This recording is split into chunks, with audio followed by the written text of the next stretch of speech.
then. We are back. Yesterday was exhausting, but fun at the same time.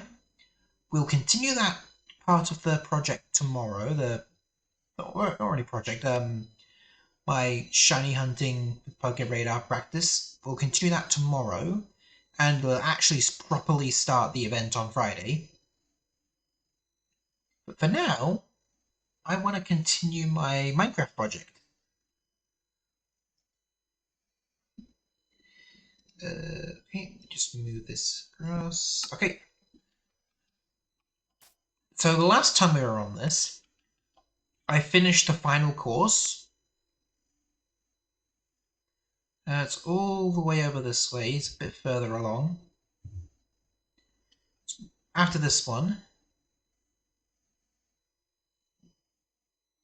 yeah, it doesn't look like much when you're far away, but once you get closer,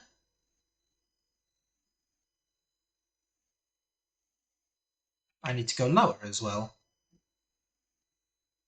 There we go.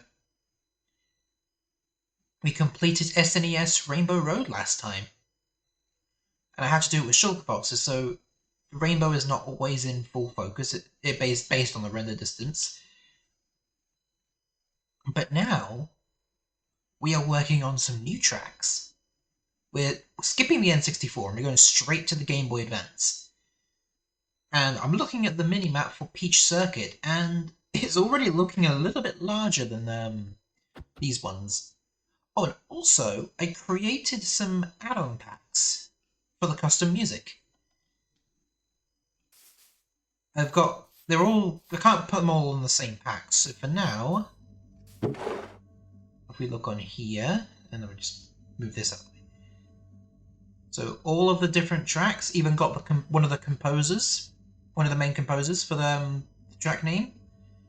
So circuit theme, because there's like 3 circuits in this game. Beach theme, because of Cheap Cheap Island and Shy Guy Beach. Riverside Park, Bowser Castle, there's 4 of them. Ghost theme for Boo Lake and Broken Pier. Cheeseland, Sky Garden, Sunset Wilds, Snowland, Ribbon Road, Yoshi Desert, Lakeside Park, and Rainbow Road. I would love to play one of them, but I feel like I might get copyright claimed, so I think if I only play a little bit of one, then I should be okay. So, no, let's not do Rainbow. Let's do the one we're actually working on today, a circuit.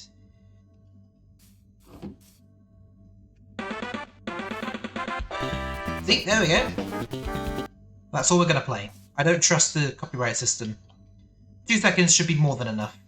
But yeah, all of these music discs work, and I have a separate pack for each of the different games, and 4 different packs for Mario Kart 8, because there's a huge amount of tracks. And it also includes Piranha Plant Pipeline from Tour, because that's technically a Nitro track. So today, we're working on Peach Circuit. So let me just get my map up. It looks like it focuses more on 2-length pixels rather than 4-length ones. So I think I'll start Peach Circuit somewhere around here. 2. So it's green, blue, yellow, red. It looks like the colour green, blue, yellow, red. The colour pattern is slightly different as well. Yellow, red, green, blue, yellow, red. And then green and blue. And it looks like it's already messing up its own pattern. So green, blue, yellow, red, green, blue, yellow, red. Okay, I'll do the same thing as before. I'll count how many reds there are. And that was the only colour change there was. So 1, 2, 3, 4, 5, 6, 7 reds. So it's 2 ahead, so it's 5 more. 3,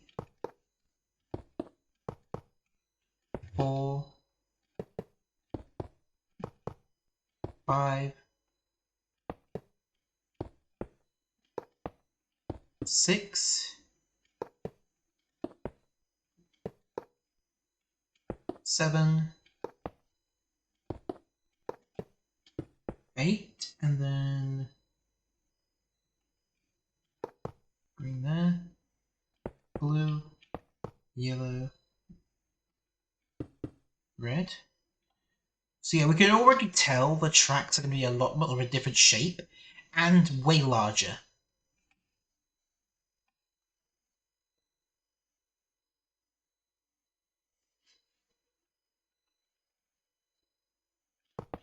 One, two, three, and then right here. So this is going to move across. So green, oops, blue, yellow. 1, 2, 3, 4, 5, 6, 7, 8. So there's 8 sets of red again. That's already 1, 2, 3, 4, 5, 6, 7, 8. And looks like this time I am actually audible, because for some reason OBS likes to kill the audio all the time. Green, blue, and then there's an arrow shape. So now we're going back up with diagonals. Yellow, blue, green. Oh, it's going backwards this time. So they fused together and now it's going backwards. Okay, so we'll do it like this. Okay. So the amount of reds, not including the 3 over there. 1, 2, 3, 4, 5, 6, 7, 8. It's 8 again. Alright. So 1, 2, 3, 4, 5, 6, 7, 8.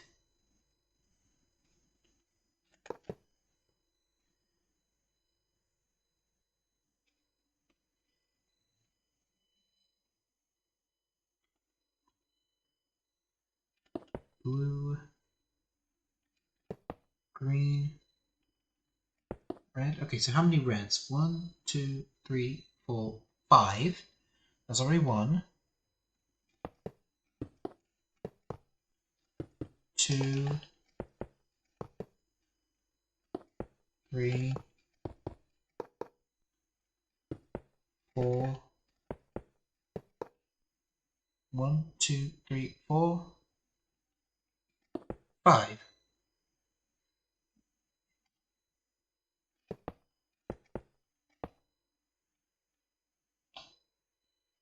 Oh, oh my goodness me.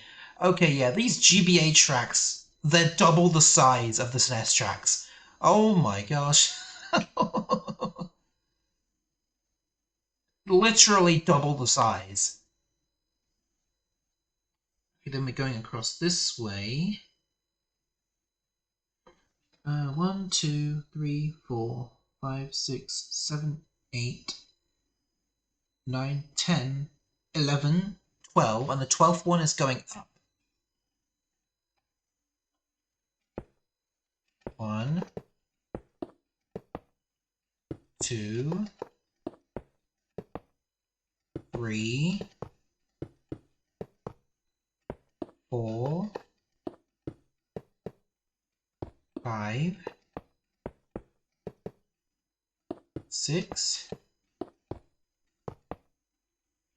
7,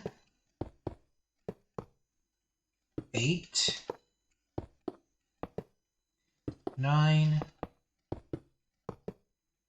10, 11, and then 12. Just look how large this is. It's huge. And there's still the pixel ones. Imagine how large the tracks are going to be once I start going to the 3D models.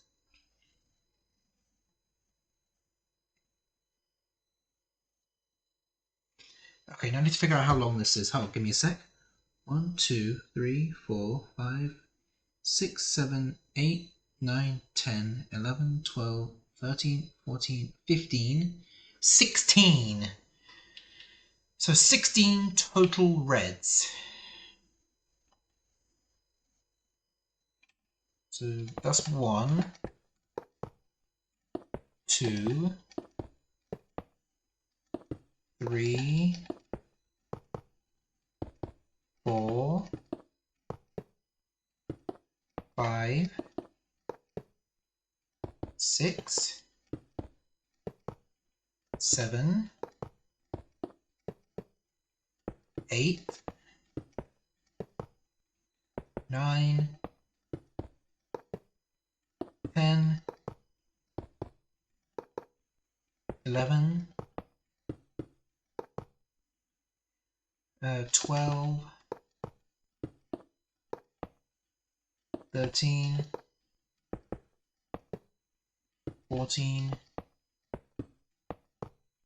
15, 16. Oh, and there's one yellow, and then it starts going across. Oh! Oh, it's huge! Oh! I didn't think the Game Boy tracks would be this big. I knew they were a different size compared to the SNES tracks, but this is like 5 or 6 times larger than each SNES track. Oh my gosh.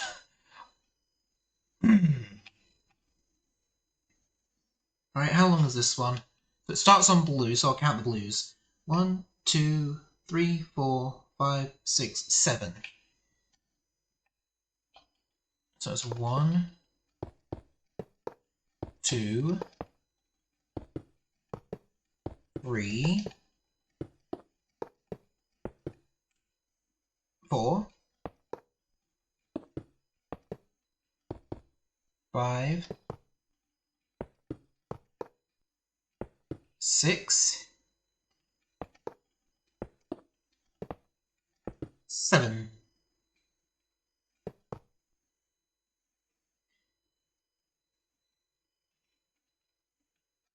Okay.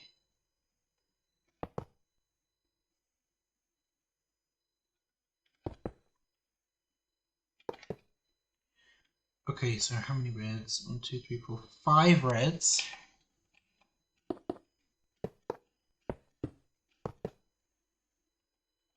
Three, 4, 5. I think that's 5. 1, 2, 3, 4, 5. Yep.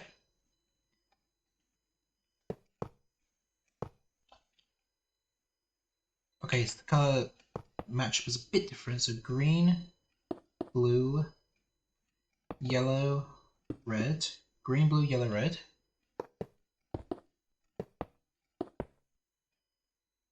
And then green,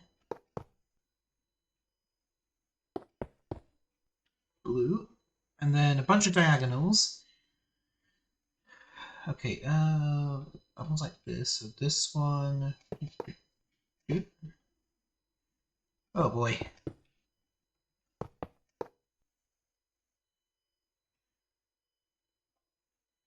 Oh boy.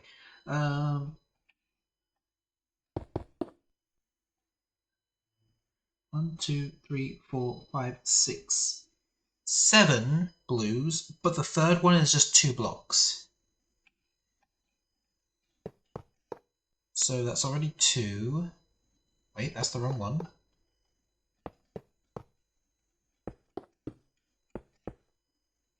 Two.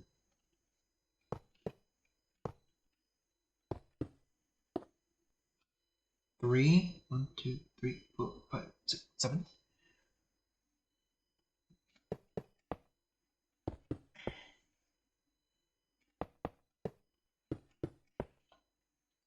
One, two, three, four.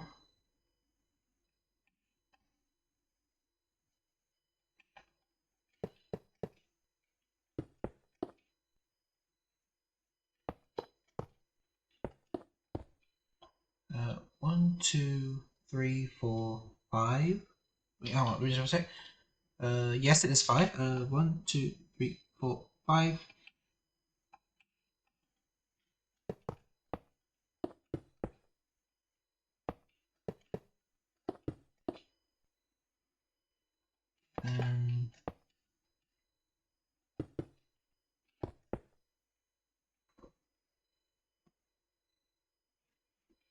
Okay. Yellow, red, green.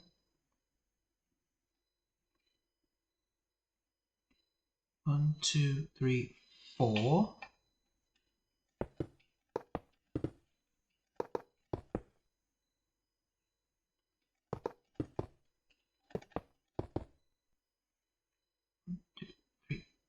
Four. And then yellow and red.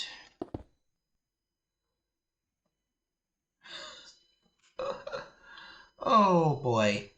I'm now starting to realize what I've gotten myself into doing every single track. And the Game Boy tracks are this large, I can't even imagine how big the other tracks will be. But I've already completed one set of tracks, I've got to commit now.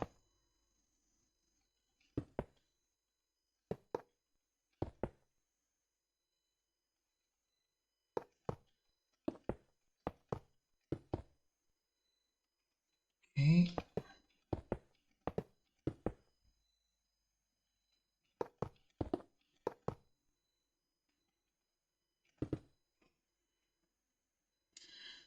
Okay, so the reds, 1, 2, 3, 4, 5.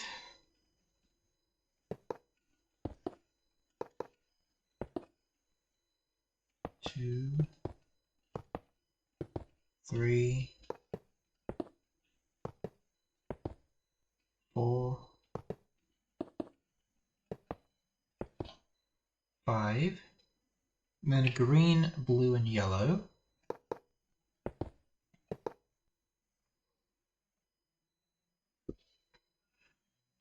And 3 sets of blues. 1, 2, 1, 2, 3. Oh, it ends there, okay.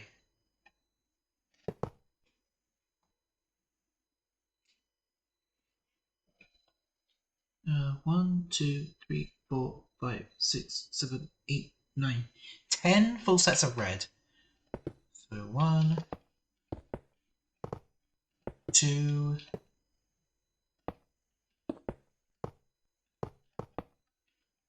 3,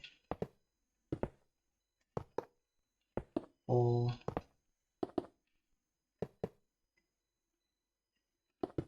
5, 6, 7, 8, 9, 10. How close are we to... Okay, there's a bit more diagonal to go, okay.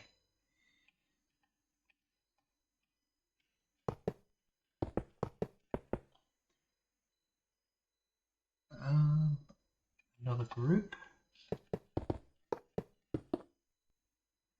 And then this, and now it should just go fully diagonal. Oh, what? Hold on, what's this?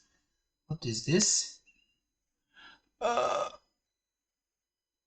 Amelia Zoe, thank you for the follow. I appreciate it. So my layout, I still can't read. I need to figure out how to change the text. I still can't read it. Thank you for the follow. I appreciate it.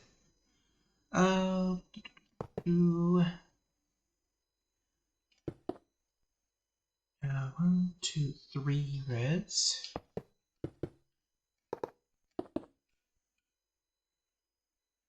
Wait.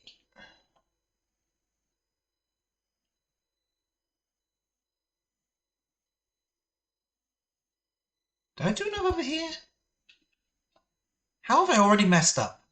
1, 2, 3, 4, 5, 6, 7, 8, 9, 10.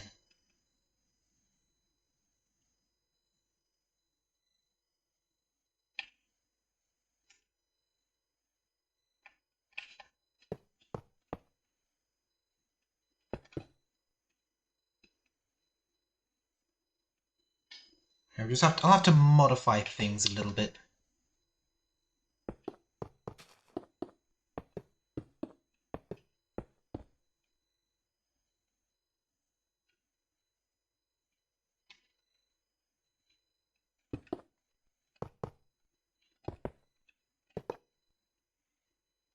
Fortunately, I've already got to do some modifications to the original thing, but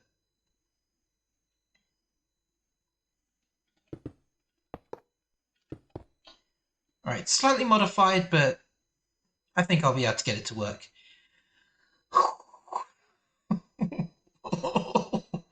It's huge! Looking at it compared to a SNES track, it's literally got 3 SNES tracks built into it. Oh my gosh. It's massive.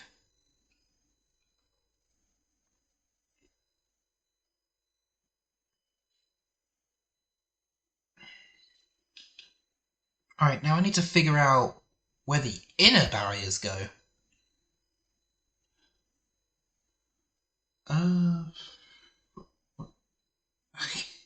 Normally I'd use like which coloured segment to figure out where to go, but there's so many! Right, I guess I'll follow where the top green one is. Follows 1, 2, 3, 4. The 5th yellow.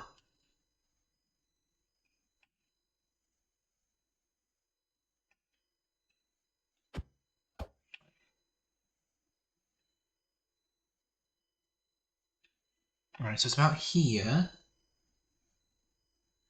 1, 2, 3, 4, 5. Yep. So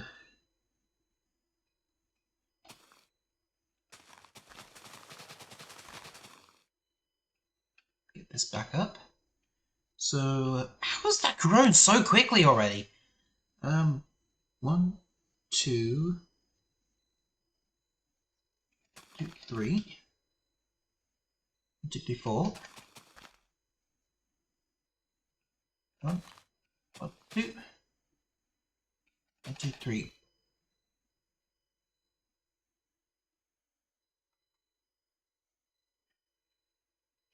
Yeah, okay.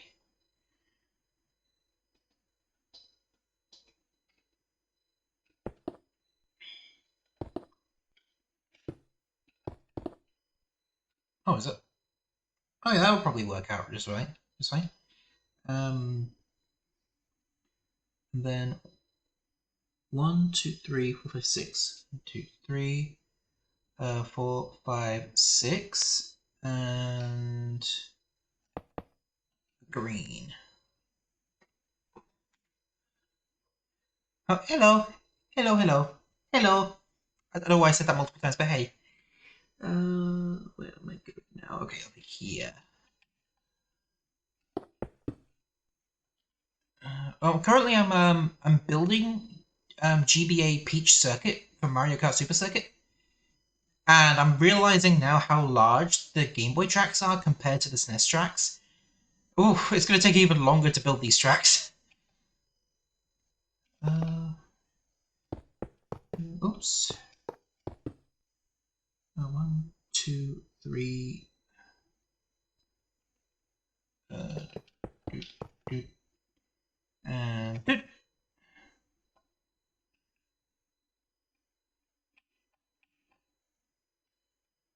Okay, 1, 2, 3.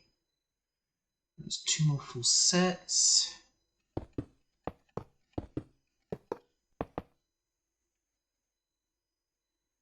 And I think.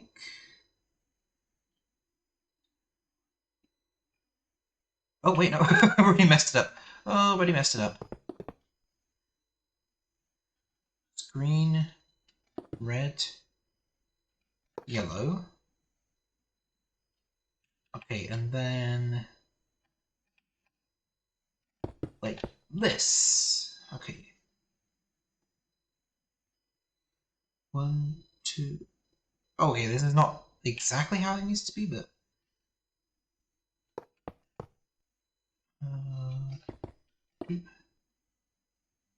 so then the second red is going to be 2 blocks. Do, do, do, do, do, do.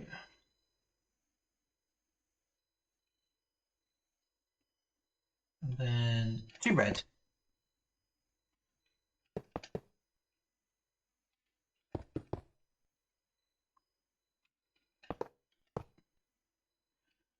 Red, yellow, blue, green, and red. Alright, there we go.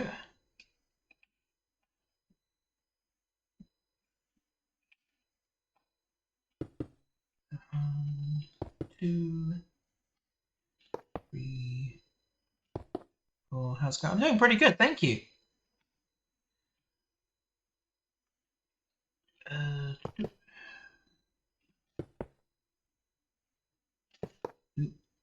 And like this.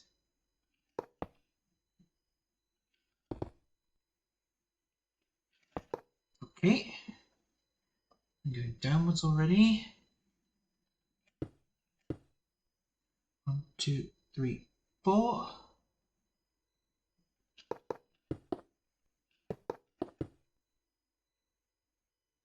2.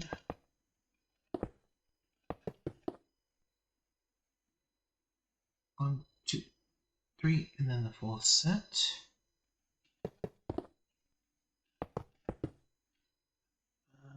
And then yellow. 1, 2, 3, 4 extra ones.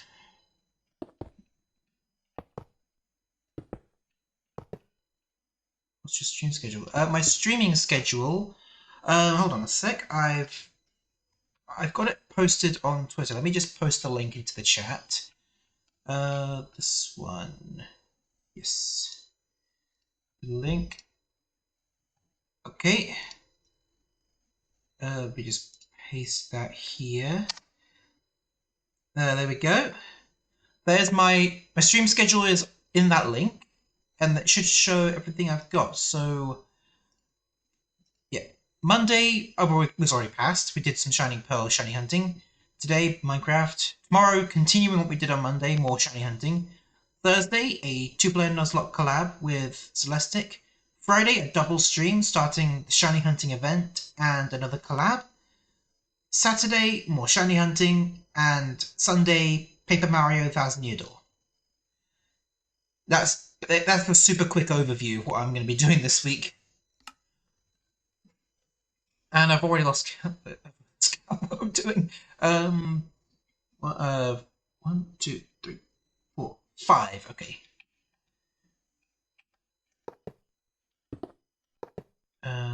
3, 4, 5.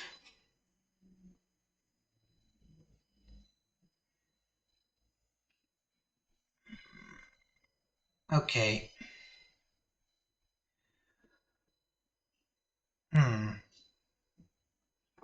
Hold on a second. I need to do this thing quickly.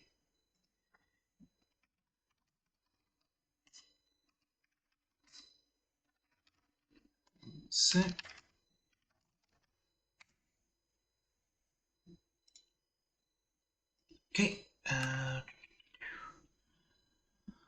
rules. Oh yeah, this one.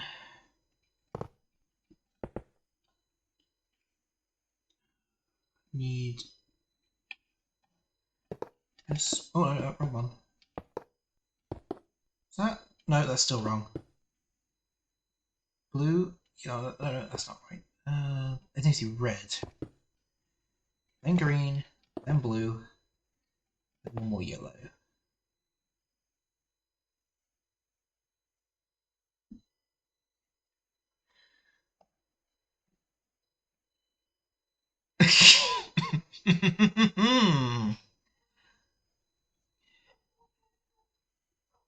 Yes.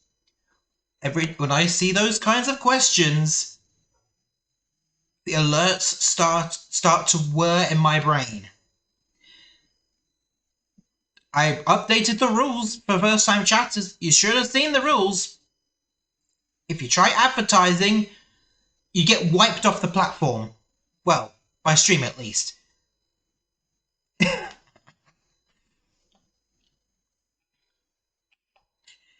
Ooh, I love it when this happens. Oh, how many other questions are you going to ask? Yes, enlighten us. What other questions were you going to ask? Hmm? 1, 2,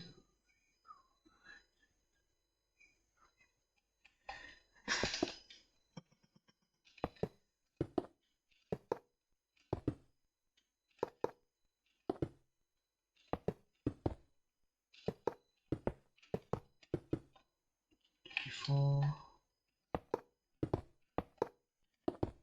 5, 6, 7, 8, 9. Oh, I see then. They've been called out before it's even gotten there.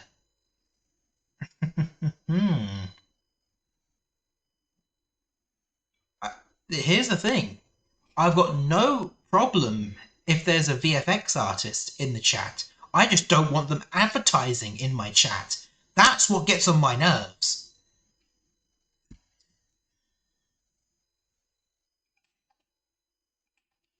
If I want to buy something, I'll get something from someone who's actually trustworthy and not a bot made with scabs.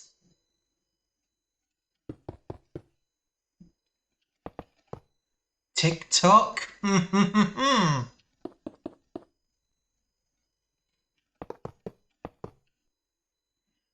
You ask the sussy questions, you're gonna get called out.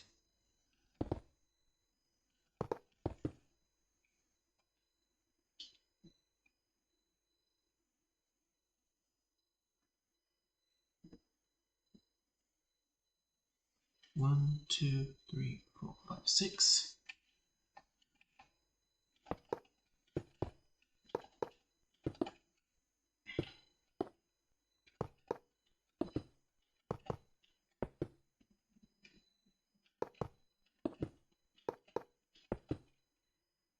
One, 2, 3, 4. 1, 2, 3, 4. Okay, so yeah, it's not including that one.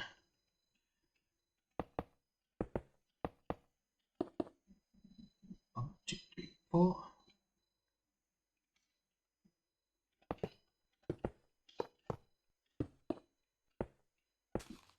5. Oh, come on.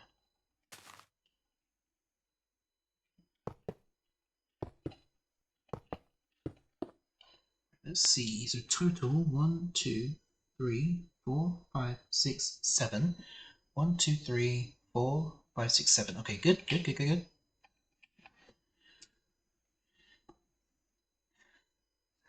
Oh boy. I think they ran away.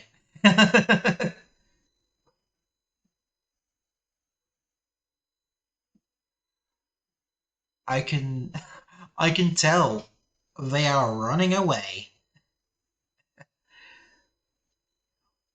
My top tier mod? Proceed. They are not defending themselves. They have been called out. No need for them to remain. Then again, They technically haven't advertised. Like, no technicalities. Go for it. Oh, I've got a message on Discord. Hold on.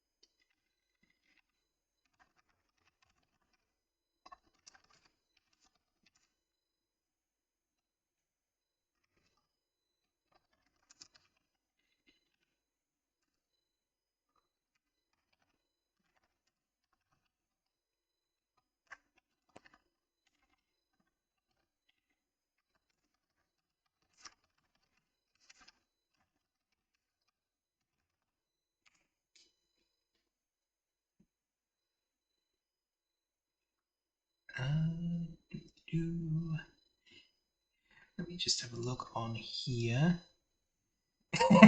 Yes, banned. I can't see it on the OBS because it doesn't actually show the direct chat. I have to look on the browser. That's the second time.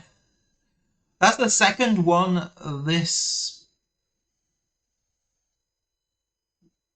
Yeah, this second time this month.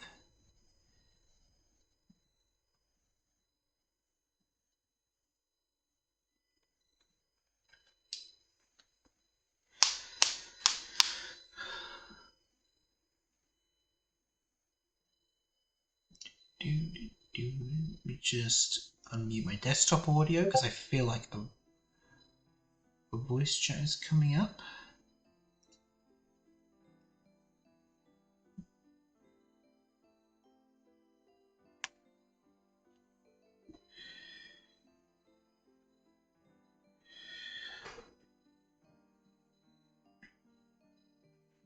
Where is this and this? Okay. That's already 1, 2, 3, 4, 5, 6, 7.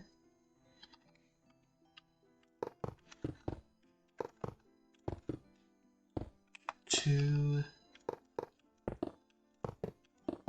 3, 4,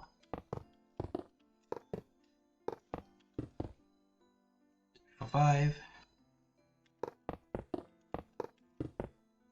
6, 7.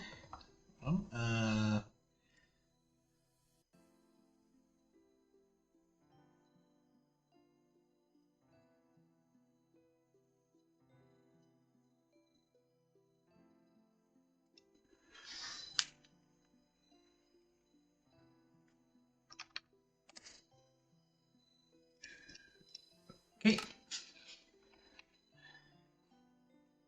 And then there's green, blue, yellow, and then another green up here. Red, yellow, blue, green, red, oops, yellow,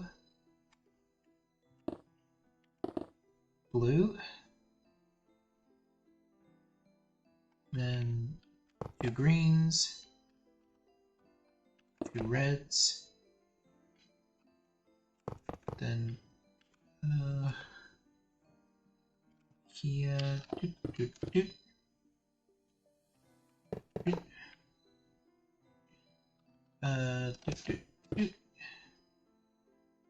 then up here, blue, green, red,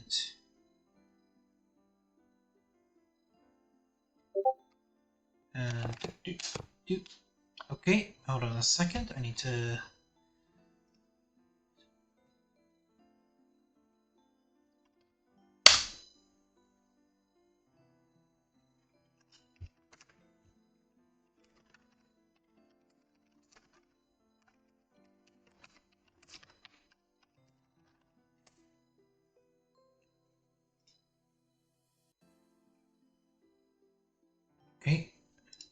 Not time yet, but almost time. So how many are on this? It's just so much to do. I'm probably gonna struggle when it comes to the more complicated tracks. This just happens to be a relatively simple course. Look, I'll count the yellows. So 1, 2, 3, 4, 5, 6, 7, 8, 9, 10. That's including that one. 2, 3, 4, 5, 6, 7. 1, 2, 3, 4, 5, 6, 7, 8, and 10. I've already lost count. 1, 2, 3, 4, 5. 2, 3, 4, 5, 6, 7, 8, 9, 10, and then a blue and a green. Then, yeah, I think I should be okay. So now diagonals upwards. Red, yellow, blue, green.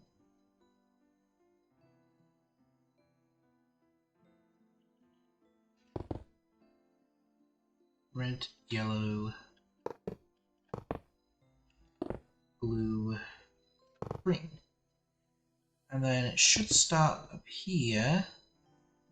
I can't tell if that's aligned or not. I'll just try and stay as close as I can. I think it's going to be okay. Okay, yeah, I think it's going to be okay. I just need to get the colours to match up properly.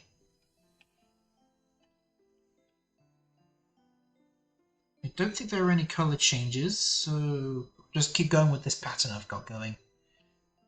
So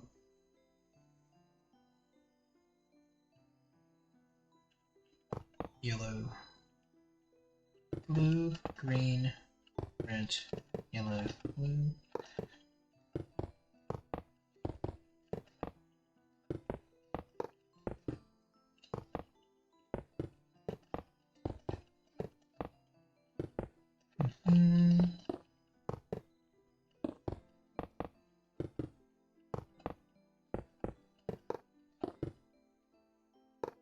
Right? Yep.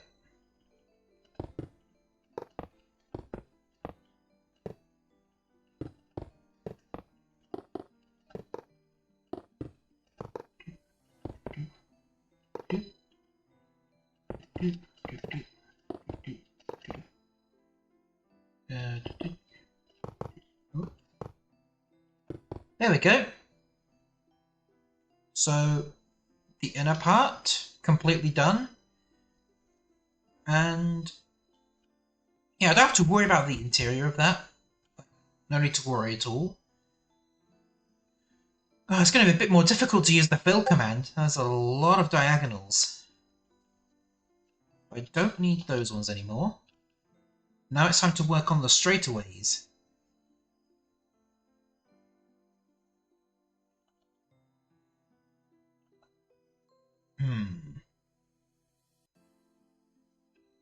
I don't think this is long enough, but...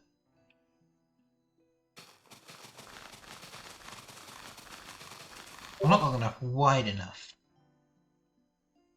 So where does the outlines... I can't speak! Where does the starting line go?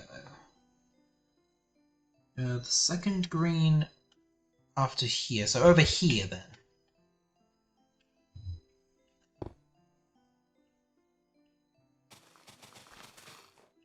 This is where the finish line goes, or the starting line, whichever end of the spectrum you're on. So the whole course is actually going to be made out of stone this time. Oh. Hello?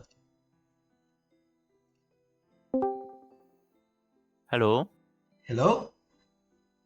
Okay, perfect. It seems to work. And Okay. I'm live already. Okay. What is it doing here?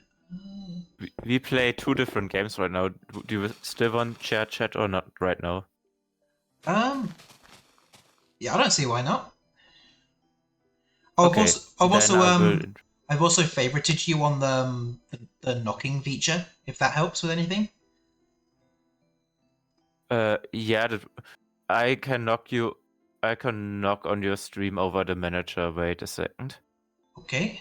I have knocking in my settings, or like I should have it in my short bar now, or like at least I have guest star in my short bar.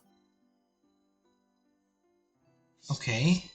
Okay. Invite guests, and then I can BiriboFukuro favorite, and then I'm sending an invite to you. Oh, there we go. Now you should have an invite. I added you to my favorites. Okay.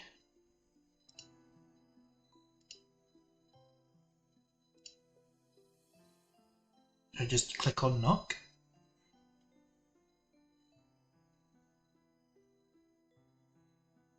How does... I don't know. You should have an invite on the notifications. I invited you. Ah, yes. I added you as a favorite for quick invites. I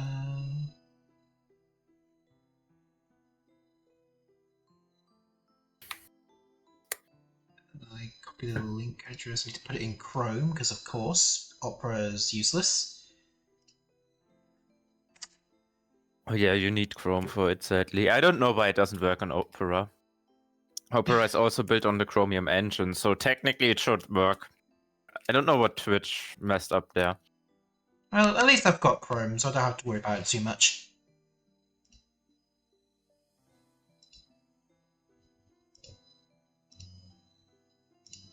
Okay, that should be good to go. So, something crazy's already happened during my stream. Oh, what happened? We had one of I'm those. starting chat right now. We had to deal with one of those VFX art scammers. Oh yeah, classic. Already, and my mod loves to delete them from the chat. He loves doing that. I don't blame him. Okay, wait, I'm gonna share you my screen.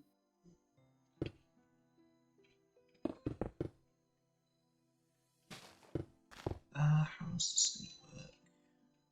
This. Here. Oh, I have to change something really quick. Else you will hear the audio.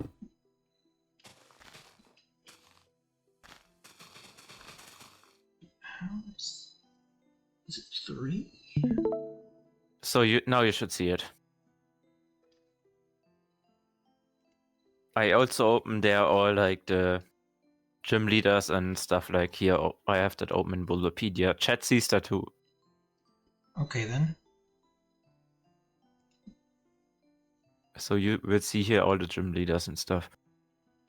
I thought it would be good to discuss on stream, especially firstly it's also good content for like shorts. True. Yeah. Okay, so the first gym leader is Brock. And I already have no fucking idea how to rank Brock. I have the categories: realistic vibe chance, potential run killer. So I think pretty likely to wipe potential run killer, ton fight. I think the only time he's a run killer is if you choose Charmander. That's the only time he can be a run. Yeah. Or yellow. Those are the only chances he can be one. What is his team like in the first gen? I think it's just Onyx and Geodude. Onyx and Geodude, yeah.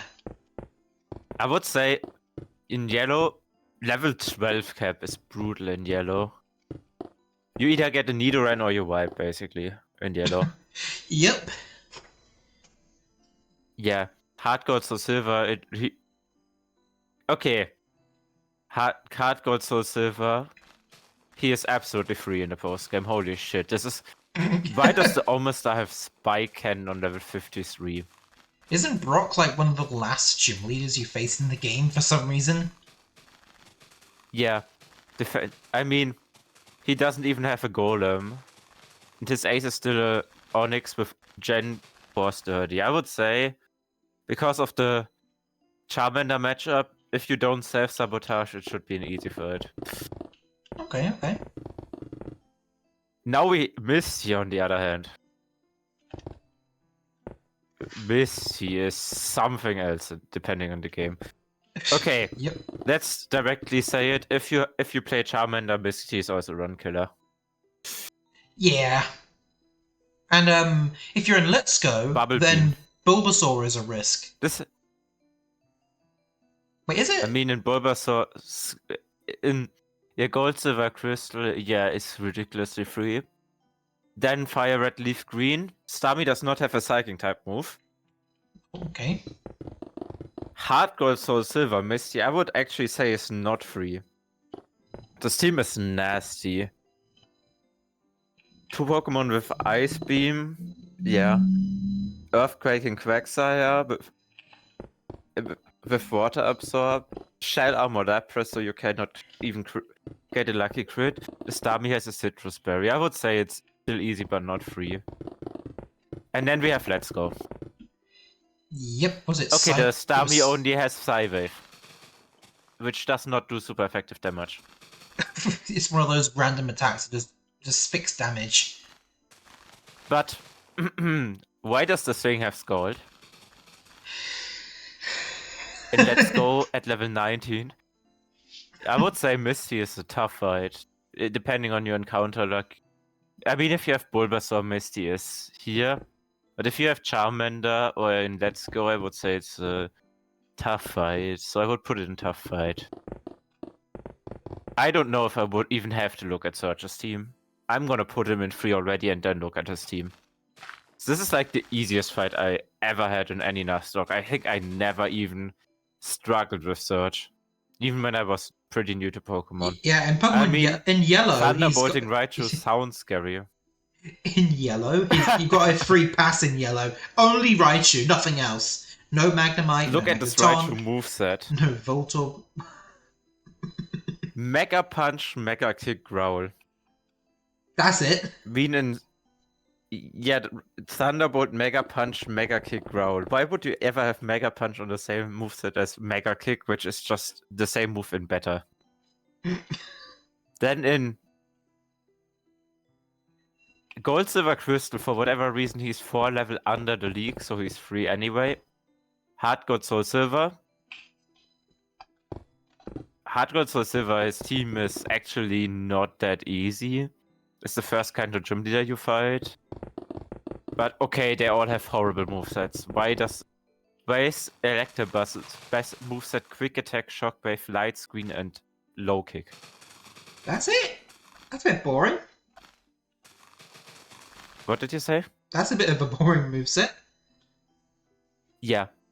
And then Let's Go. Hey, here's a Sonic Booming Magnemite. He's still free. Yep. Now I would give my first hot take. Eevee can get double kick, so that's easy way to deal with the steel types. Yeah.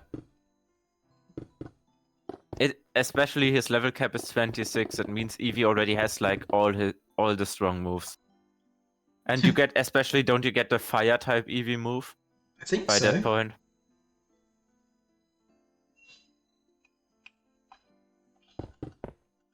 I'm looking at Erika right now. And I'm just like, holy shit, you can cheese the entire fight in red and blue. Because if you use a grass type Pokemon, his victory balance, or anything weak to poison, they will just spam poison powder all the time. Oh yeah, because they try to prioritize the move that would be super effective with the typing. Yeah. But yeah. Then in yellow, the team devolved by one stage. Fire Red Leaf Green is actually not that easy of a fight. I mean, this Tangela suddenly, instead of having as the strongest move Bind, has Giga Drain. With Ingrain, it's fairly tanky. Then they love to put you status on you, and Giga Drain is a fairly strong move. And then Hard Gold Soul Silver, she has this ridiculous team. They really want to use Sunny Day Solar Beam.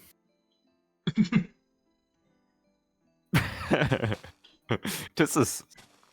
Do the Pokemon This even looks have? hard, but Do the for Pokemon post have? game, it's ridiculously easy. Do the Pokemon have chlorophyll to make it even stronger Yes, for them? they all four have chlorophyll. If they set up a Sunny Day, it's not free. But to be honest, I am not scared of a Blossom even after Sunny Day. And also, none of them have growth in the sun. That's a missed opportunity right there. Yeah. So they don't get a 2-stage attack boost. Then let's go. Let's go, Erika. What did they do to her?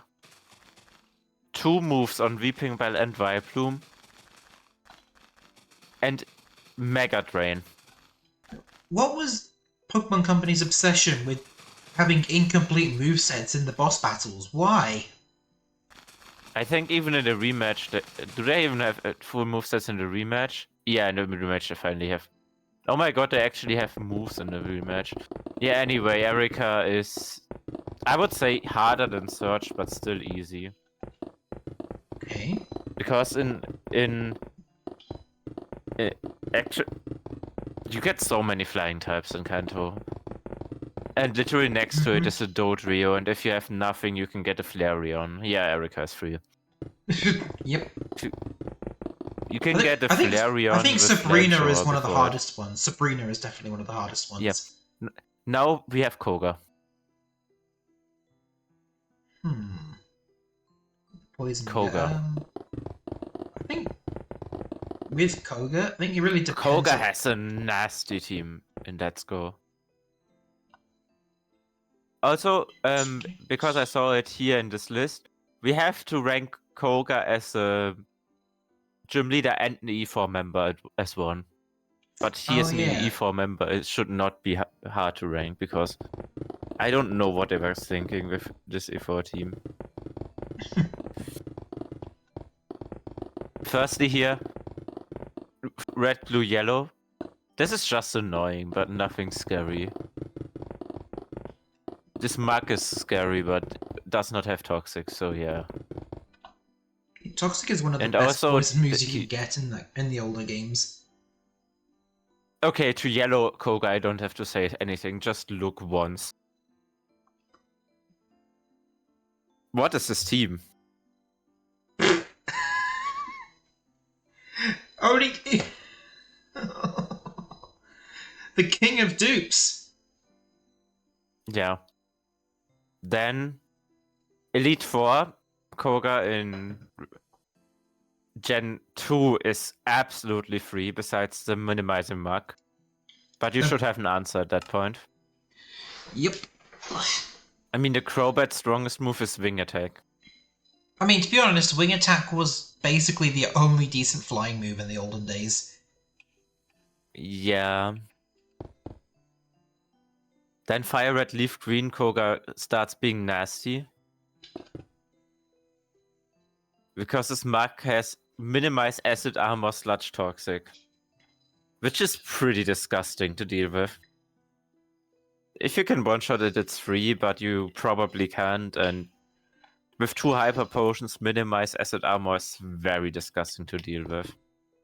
Also, the Weezings finally get Lovitoid. Gen 1 encounter quality is really horrible. But if you get a Mr. Mime or something, you just run over it. Isn't Mr. Mime like a trade Pokemon in the old games? Yes, you can trade it for Kadabra, and it's actually worth it because like it gets so good moves in Gen 1.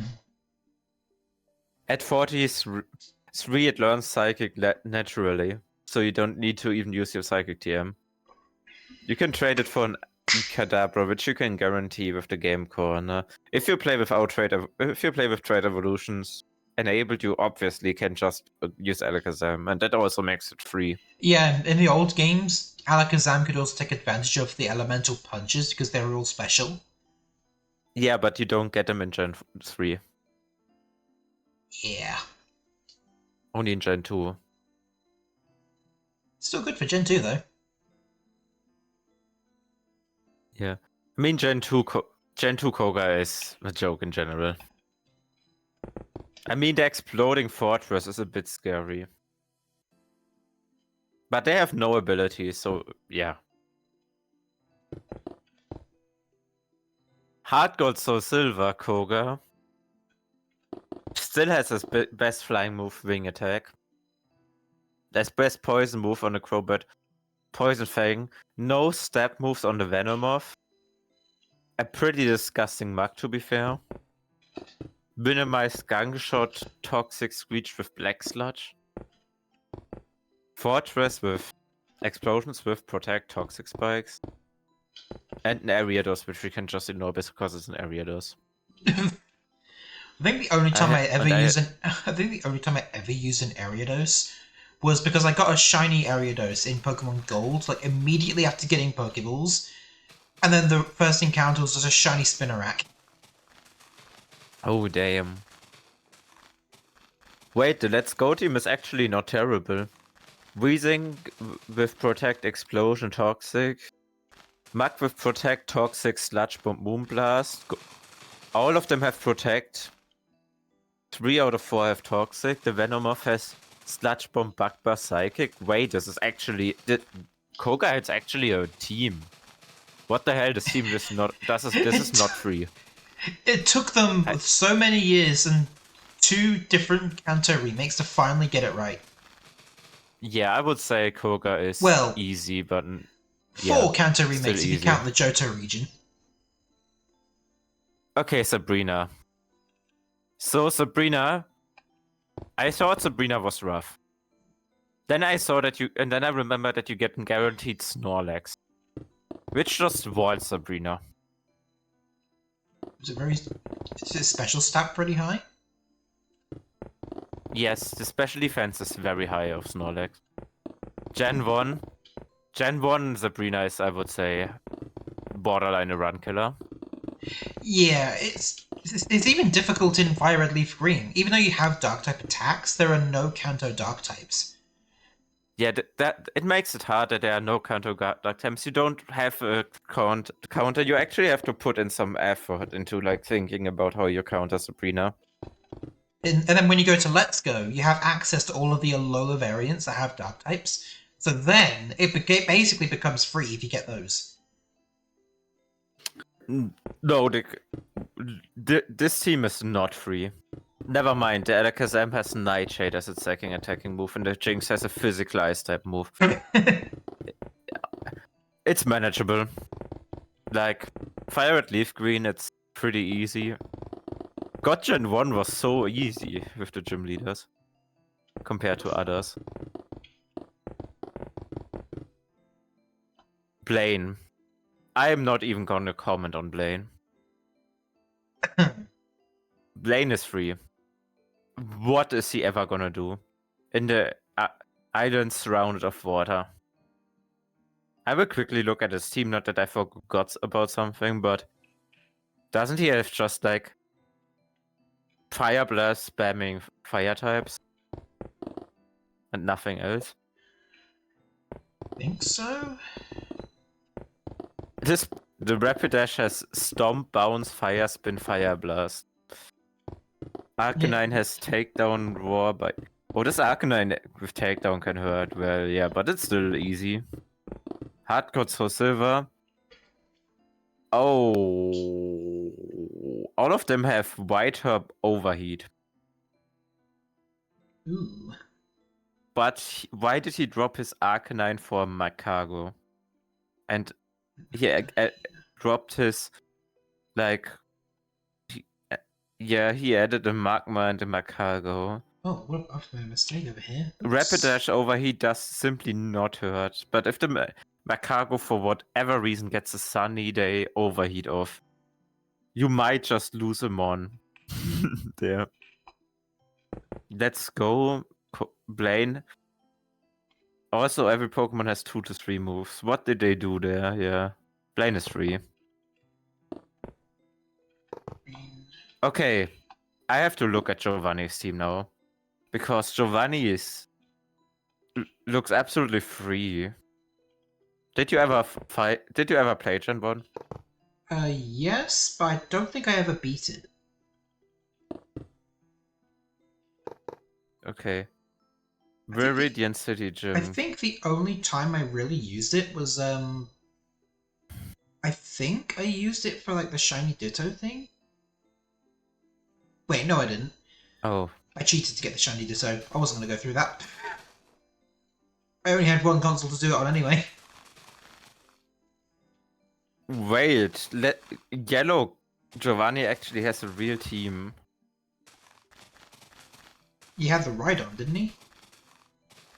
Yeah, he has Rhydon, Nidoking, Nidoqueen, Persian, Dugtrio. He has 5 different Pokemon, damn.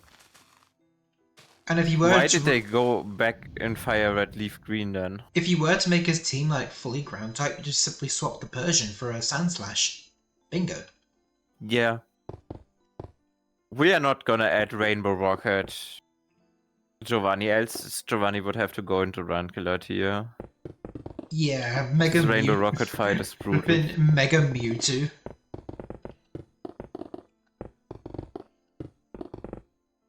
These Let's Go teams actually pack a punch, what the hell.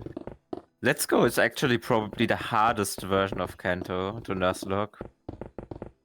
I mean, it's still easy, but not free. Oh god, now we are at the Elite 4 of Kanto. And I did not want to open the Lorelei sprite, I wanted to open Lorelei's team page. Okay. Gen 1 is pretty free just because, like, the rest spam in Dugong just makes it, like, free. But now Gen 3 Lorelei, and holy shit, that fight is brutal. Oh, how many blocks The Dugong actually is not that big of a deal with Ice Beam Surf. Cloyster with special moves, yeah, whatever. Slowbro does not have a Psychic. Jinx does not have a Psychic type move, but then there's this Lapras. I mean, Lapras is pretty Lapras with tanky on 2 its full own. restores can just out-tank an entire team. If you need an answer for that, if you play Gen 1, you need an answer to that Lapras. Lapras goes into... Lorelei is a tough fight, I would say. Or do you agree? Mm-hmm. And I didn't even talk about Let's Go Lorelei, which... Hey, Again, everyone has 3 moves. When I did my Fire Red Leaf Green Nuzlocke, like in my own time, I lost a few Pokemon to Lorelei. Oh, yeah. Yeah. I would say it's definitely a tough fight, Lorelei. I would almost go as far and say, like, yeah, Bruno... Yeah, let's talk about Bruno for Gen 1 and 2. Gen 1 and 2, Bruno. And I'm just gonna look at Fire Red, Leaf Green, and... Yeah. Okay, why do you have 2 Onyx? First question, 2 Onyx. There were enough fighting types in Generation 1. I can think as... Okay, yeah. So we got Primeape, Hitmonchan, Hitmonlee, Poliwrath, and Poliwrath, yes. Yeah, that's already 5, and he chose 2 Onyx. Yeah. Okay, Bruno, I would say, Onyx free. Both Onyx are free. What are they gonna do? Earthquake you with their, like, 40 attack stat? Oddish is stronger. And the Hitmonchan has... Yeah, but it's still, like, not worth mentioning. I remember I just used, like, I think I just, last time run, I just, like, killed it with something which was even weak to it. Or something, and just tanked the Earthquake. The scariest part about the first Onyx is that it can use Roar. So you can't really set up on it. Then the Hitmonchan has Sky Uppercut, Murk Punch, Rock Tomb. Which sounds scary, but... yeah, it's still like manageable for like Elite Four. Hitmonlee has Mega Kick, Brick Break, Foresight, Facade. So you don't want to burn it. And then there's the Machamp with Bulk Up, Cross Chop, Guts, and a Citrus Berry with 2 full restores. This is actually a pretty rough fight. It actually reminds me of I think it was in Pokemon Yellow. You can actually just get a trade to get a free Machamp. Mm-hmm.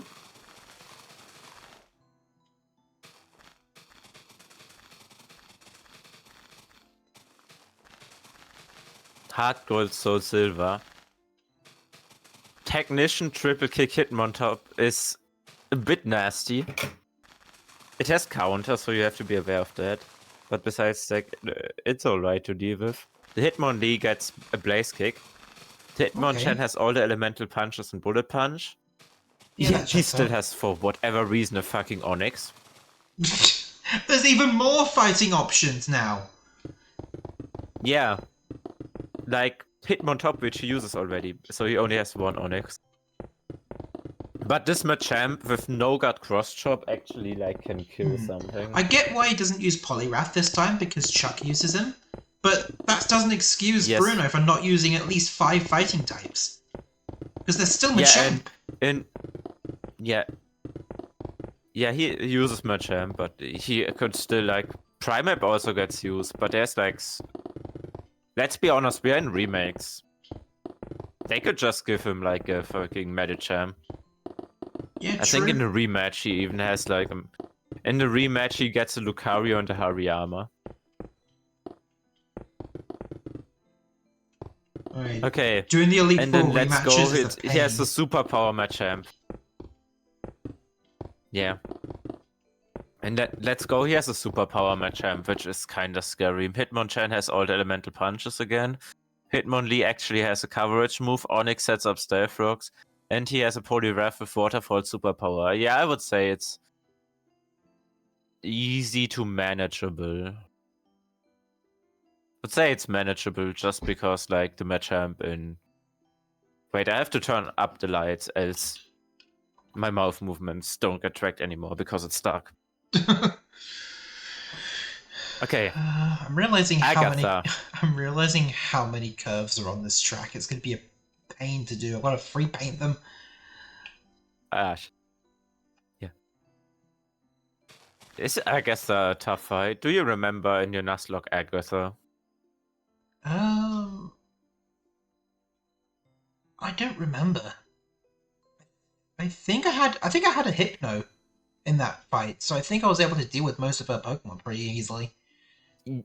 Yeah, I'm just looking at the team and being like, this is the easiest fight I've ever seen. Physical Gengar is just not a threat. They have status moves, which is annoying, but you could just give like...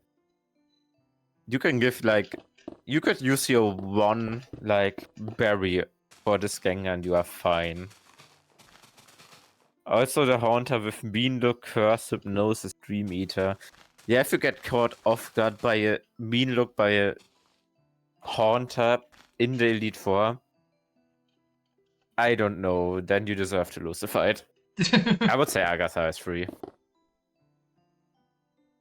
Now Lance. We're not talking about champ Lance though, because champs are not on the tier list, so I want to keep it a bit consistent. Okay. Elite Four Lance. Champ Lance would be a run killer, absolutely. Elite Four Lance has a Gyarados with Hyper Beam, which is scary. Dragonairs with Outrage. One has Thunder Wave, one has Dragon Rage, both have Hyper Beam, Safeguard. Then the Aerodactyl with Ancient Power, Wing Attack, Hyper Beam. The Dragonite with Hyper Beam, Wing Attack. I would say he is pretty tough. He's a bit scarier than Lorelei. Because this Yeah. outraging Dragon Knight is gonna hurt a lot. I think having Now I'm gonna look at Lex. having steel types to deal with the outrage and then ice types to deal with the majority of his team. Yeah, the one steel type in Kanto does not help you much. You cannot guarantee a Magneton in this game. And you don't get Steelix until post-game. You don't even get Skarmory until post-game either. It's Jotomon. Yeah, I would say Lance is like lowest run killer in the game. Because you can actually wipe on Lance. Depending on if you lost something unlucky to like Bruno or Lorelei, you're gonna suffer against Lance. Let's Go Lance is actually also not free. Because he got the Seadra instead of Dragonair and the Charizard, which does not have a fire type move for whatever reason. But I would say it's still like a potential run killer.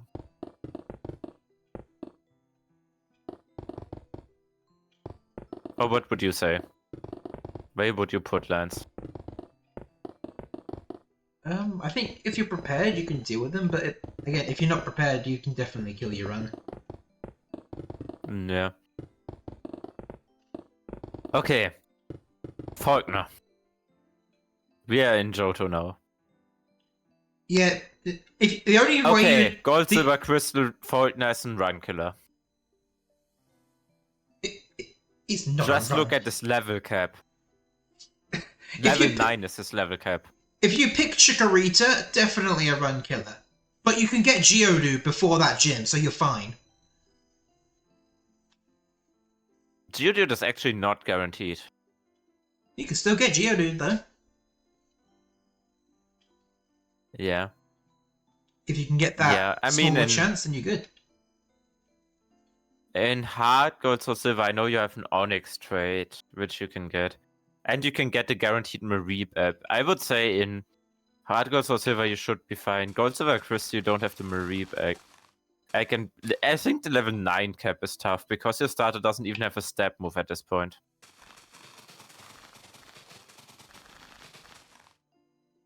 Hard Gold or Silver is absolutely free, though. Even the rematch team is very easy for a rematch team. Even though a Guts Facade Swallow is brutal. But yeah. I would say he's not free, definitely. But also not... Yeah, I would say he's still on easy. Oh, wait, I have to put Blue and Janine at the end. Okay. Then Baxi. This Cypher is a menace. But honestly, you should be fine, because you should have a Geodude at this point. Yeah, definitely. But the Cypher even does a lot of damage to the Geodude. It's Technician, Citrus Berry, Cypher with U-turn. But besides that, he only has a Metaport and a Kakuna. I would say it's manageable. You need to use your brain a bit. But you can easily wipe if you don't. Yep. Like, and if you have like if you choose Chikorita. Doesn't he have like Fury Cutter or something? It has U-turn.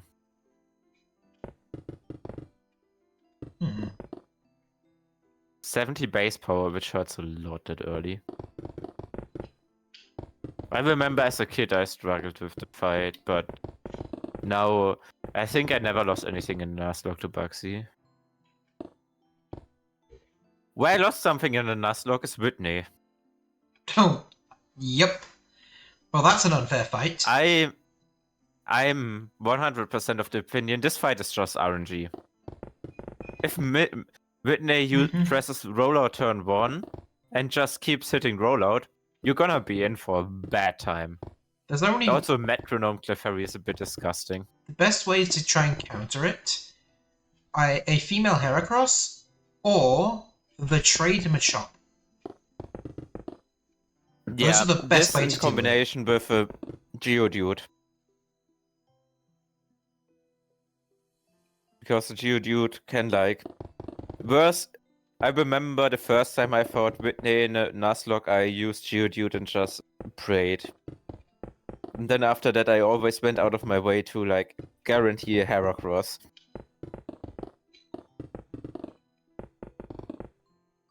Because like a Heracross learns Brick Break at 19 in Hard Gold Soul Silver. Else I would put that one into like top run killer. But I would say it's a tough fight, but not a run killer. You shouldn't wipe to Whitney. You might lose a few mons though. Especially not in Hard Gold Soul Silver, where you can get the Focus Blast TM at this point. Okay. Now we have Morty. He's the ghost type trainer, right? Yeah, the one with the level 25 Shadow Ball Gengar, which sounds horrible on paper. Till you notice that the only way to hit a normal type for this Gengar is Sucker Punch. So if you use a normal type, you can stall it out of Sucker Punch really easy. Okay. And you might lose max 1 mon to him.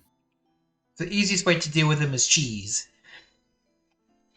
The easiest way to deal with him is pray you get a Girafarig on the round nearby. And then the Girafarig just solos him. Guts Rattata also solos him. Spearow is really good. Noctowl is good. Togetic can solo him. Yeah. You will be fine. Yes, you have so many counters. I would put him in easy.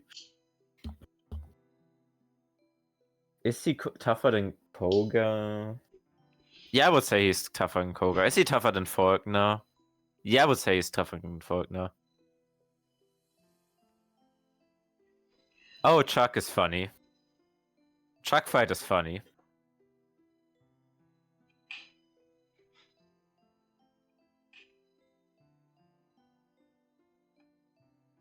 I mean,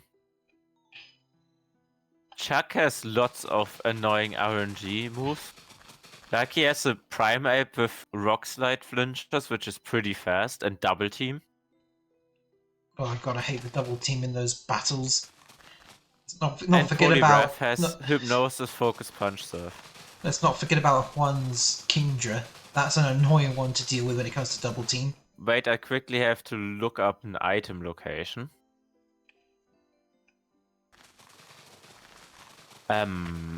Where do you get the area ASTM in Hard Gold Soul Silver?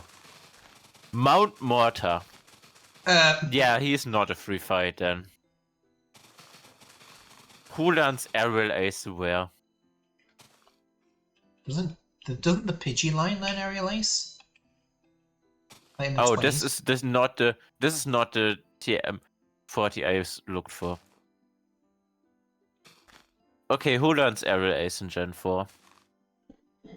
Because Aerial Ace just makes it pretty easy. I think Heracross also sweeps this, doesn't Heracross sweep this? By leveling up.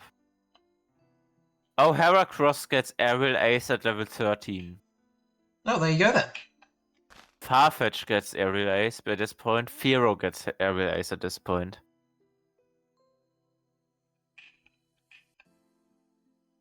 Mantine does not get it. Okay, I would say Chuck is easy. Somewhere around Brocken, yeah. Do you remember Jasmine fight? I feel like Gen 1 and 2 are the ones least refreshed for you. I definitely remember that she doesn't have a Skarmory for some reason, and yet she has 2 Magnemite. She has 2 Magnemite, which are identical. Both are Magnet Pull and have Thunderbolt, Sonic Boom, Supersonic Thunder Wave. And the Steelix has Iron Tail Rock Throw. I feel like it should be more difficult if she decided to put Skarmory on her team, because then she can easily counter the fighting types. But no. I just want to say, the strongest move against the ground type is Steelix's Iron Tail. And even then, that's not even literally cannot hit. It's not even 100% accurate. Yeah, Jasmine is probably the at like search level of difficult. Now comes the worst design gym fight I've ever seen. Price. This is the remake price. He has a seal, a dugong, and a pillowswine. Seals and Dugong's strongest ice type moves are Icy Wind and Aurora Beam. Seal has Rest and Snore and Hail. Dugong has Rest, Sleep Talk, and Ice Shot. Why does... He has 2 water types which don't have a water type move. So you could just bring in like your fire type and just run up through him. The only thing which can hit like a fire type is Mud Bomb by Pillowswine. Hi Howie. How do you get a Pikachu on a bus, you Pokemon? Oh my god. Bad pun, no points. Oh my god, Howie. Time him out. Time him out. Bad pun. This is bad pun, yeah. I agree, but it's a pun. Yeah, anyway, Price is the easiest fight in the game for a while. Oh, Claire. Claire's a run killer. Claire's a run killer. The question is, how much of a run killer is Claire? Well, she's got, was it 2 Dragonair? Yeah. And... That's just, let's be honest, the only way this is a run killer is because of the Kingdra, because the rest does not do anything. Yeah, there's basically no moves that deal with Dragon types in Gen 2, but then Gen 4, there is a few Dragon type moves, because that's the generation that actually made them good again. Because they were kind of pointless before Gen 4. Yeah, but Gen 4, you don't get any Dragon type, any monster with Dragon types move at this point. You get Kingdra even later. Yeah, you just barely miss Dratini, because that's part of the story, like, after you beat the gym. You can get Dratini before that with a casino encounter, but what is a Dragonair gonna do besides eating a Dragon Pulse and dying? Basically, you want to lock that Kingdra into Hydro Pump and stall it out of Hydro Pump PPs most of the time. You want to bait Hydro Pump, put it into Water Absorb, and that's how I dealt with it. Then the Water Absorb, either Dragon Pulse or Hyper Beam, which my Steel type could tank. That was, I basically PP stalled the entire Kingdra. Which does... I would say it's the first one where we have a realistic wipe chance. Because I wiped to Claire before, I can say that. I always cheese that fight, because it's so tough. Probably the toughest fight in Vanilla, Hard Gold or Silver, besides the Lance fight. I mean, he cheats anyway. He's got 3 under-leveled Dragonites, hasn't he? Yes. Plus an Aerodactyl, which basically outspeeds everything in the game. Gyarados, which has Stab Waterfall. And Charizard, which hits shockingly hard. Yeah, I would say... Question, are we counting Red, or is that just not going to be bothered with? Because if you really think about it, if you want to, like, some could give themselves the challenge of beating Red as the final boss of their Nuzlocke, if they really wanted to. Yeah, let's be honest. Red is free if you level to it, but I'm not. Here are no champions on it. Yeah, if you champions, I would probably make it like a video about it at some point. I think Red is technically free, but just because his Pikachu basically sets the level cap, and the rest of the Pokemon are still in their 70s. Yeah. So I think Red is probably easy. I'm not even gonna bother talking about Janine. Janine is so free. I'm gonna add a new tier. Add the row below. Named Janine.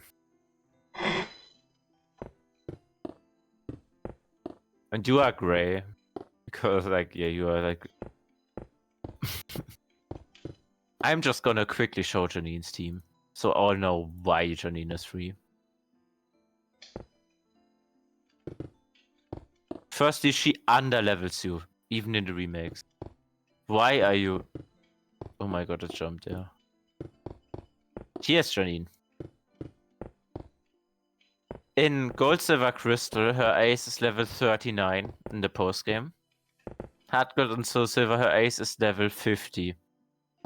You are guaranteed overleveled for Jadine. You cannot even avoid it. It's like literally the level of Lance's Dragon Knight, and you don't even get there immediately. Oh, boy. And then Crobat, Weezing, 2 Ariados, and Venomoth. Yeah, this is the freest fight I've ever seen.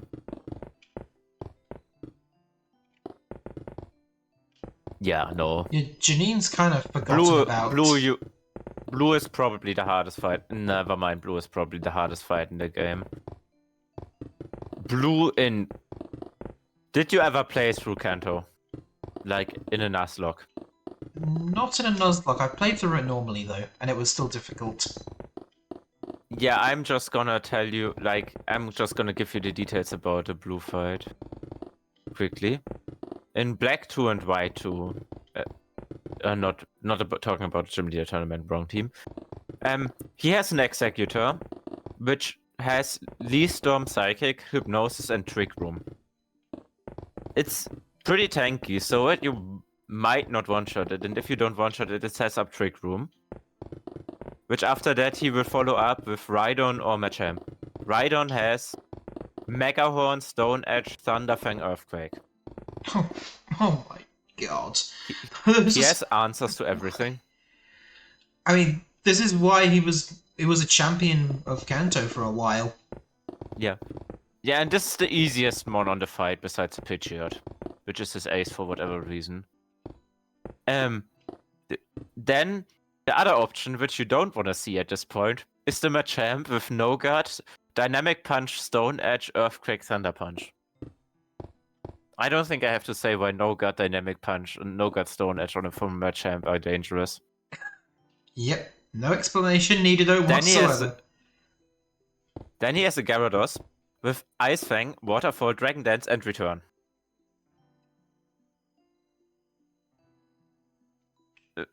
Max Friendship Return, by the way. Oh, that's even more powerful. The Arcanine has Intimidate, Roar, Flame Blitz, Flare Blitz, Extreme Speed, and Dragon Pulse. And then he has a Pidgeot. This is one of the hardest gym leaders in this series. Hands down. I'm gonna die on that hill. This is the single thing which makes Hardcore Soul Silver post-game even worthy of a challenge.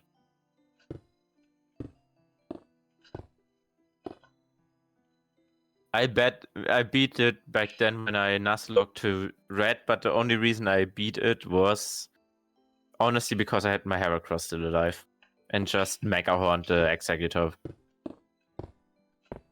When we talked about useless Executors, we are at Will and his Executor, which has Psychic and Egg Bomb as an attacking move. Egg Bomb is a physical attacking move with 75% accuracy. What is the point of Egg Bomb? Also, you get choice specs at this point, and you have a Shadow Ball TM. You can get a guaranteed Espeon or Alakazam. You can get a Girafarig, which also can sweep this fight. So there's like 17 different sweepers for Will. Will is like 3. Would say it's easy. Will is even easier than Agatha. Then Bruno and Koga we talked about, and then there's Karen. Do you remember Karen? Even the trainer. Oh yeah. Out of my opinion, she's probably the only memorable Johto Elite Four member. Yeah, and also the only challenging, because the Houndoom has Nasty Plot. And the Destiny Bond Gengar, Nasty Plot Houndoom, and like the double teaming Confused Ring Umbreon are like the only realistic threat in this entire Elite Four. If you have like a good... To this point, an Espeon can literally sweep the Elite Four. But here it's only useful against 2 Pokemon. The Gengar does not have a special attack move besides Focus Blast, so you can literally even use like Espeon to kill Gengar. But it's still like, I would say it's manageable. It's about the difficulty of Sabrina, I would say. No, it's about the difficulty of more like Bruno in the game before. And now I think there's the generation where you can start talking a lot. We at home. Did you play lots of Hoenn? Have I played lots of Hoenn? Hoenn's one of my favorite generations. I've basically got every single Hoenn game. Okay. Plus then a Japanese copy of Ruby and Sapphire.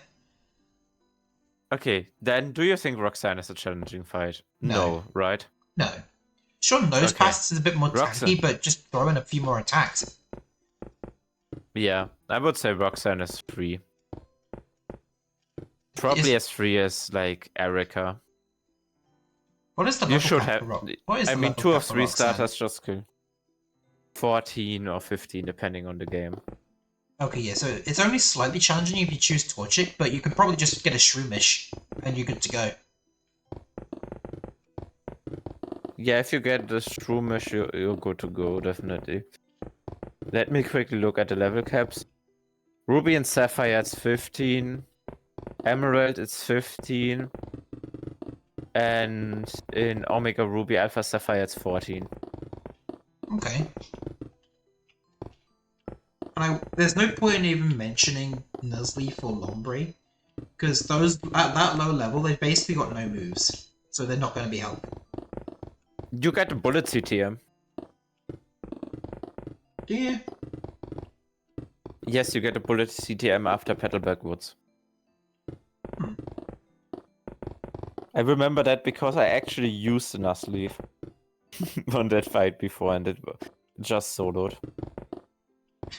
Fair enough. Is it even worthy mentioning Brawly? Oh, Brawly has had one challenging Pokemon. Wait, if you really think about it... I mean... Emerald, he has a Meditite which just spams Focus Punch.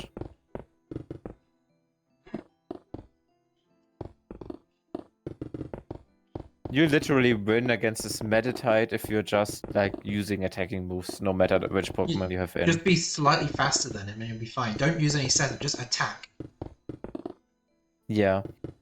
But the Makuhita is fairly painful. Like, if it gets into reversal range, it will fuck you up. Oras Brawly here is absolutely free. I mean, buffed knockoff Makuhita might hurt. But let's be honest, no one is using a...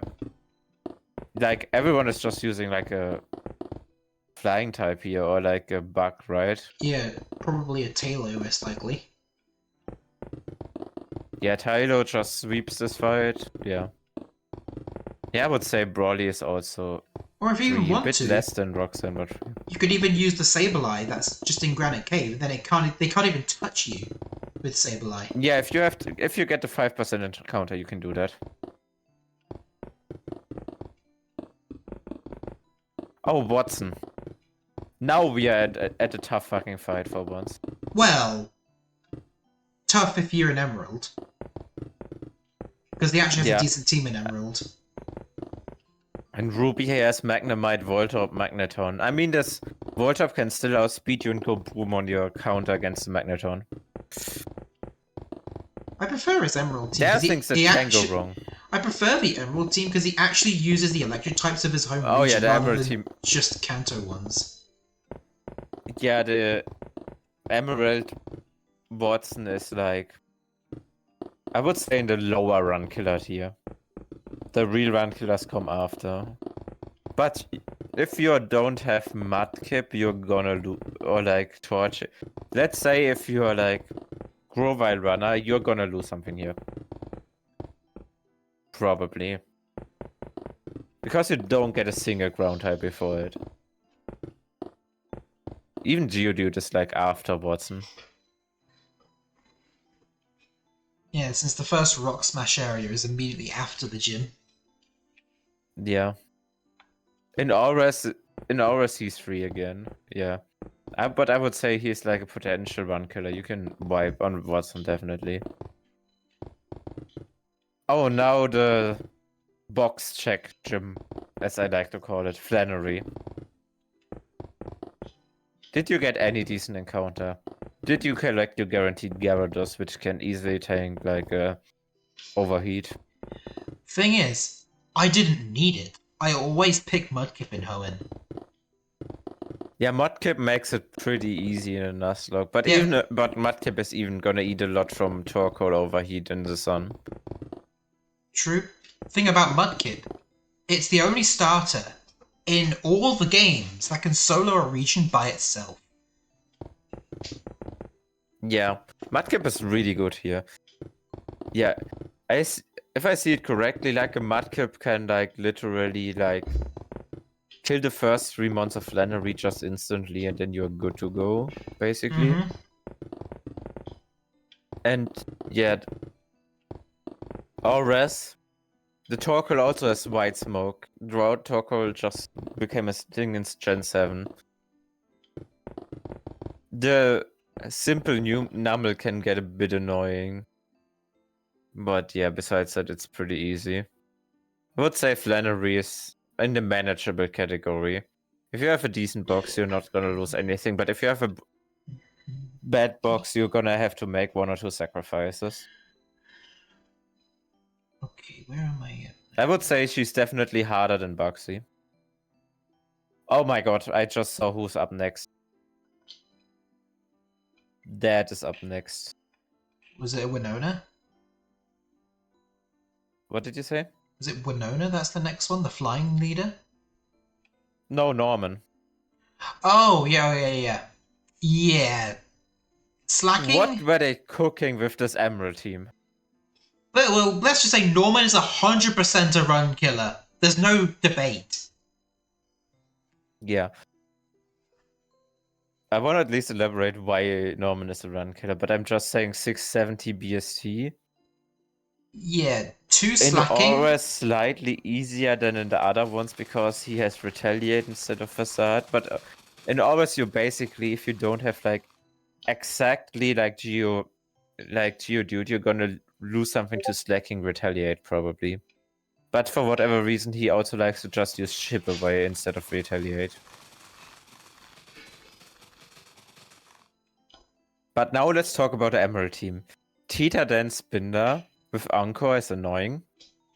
Vigoroth hits surprisingly hard. This Linoon has Belly Drum, Facade. It can and on Slash, where it can even crit. And the Slacking has Counter, Yawn, Facade, Feint attacks. So he has an answer for most things. Oh, and in Ruby and Sapphire, he has 2 Slacking, one of them using Yawn and Encore, and the other one having Slack Off, Facade, and Focus Punch. This Slacking can fucking heal itself. Norman is you can wipe to Norman pretty easily. Would say he's a bit easier than Blue, but still brutal. Now Winona. Now we at Winona. Altaria, I'm gonna let you Dragon talk about Dance. Winona because I never struggled with her. Well, if you're not prepared for her, then you can easily get destroyed by the Dragon Dance and the Earthquake. That can obliterate teams. Oh yeah, it gets Earthquake. If you're not prepared, that's it. I remember I killed the Altaria using an Ice Beam Pelipper the last time. Yeah, if you can... Yeah, the Pelipper with Ice Beam, that's a perfect counter. But if you're not prepared with that, and other things, it's definitely more difficult. If she surprises you, you win. You lose. In Auras, she's free because the Altaria instead of Dragon Dance has Cotton Guard.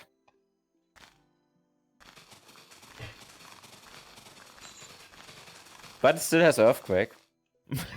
But Cotton Guard still makes it very free.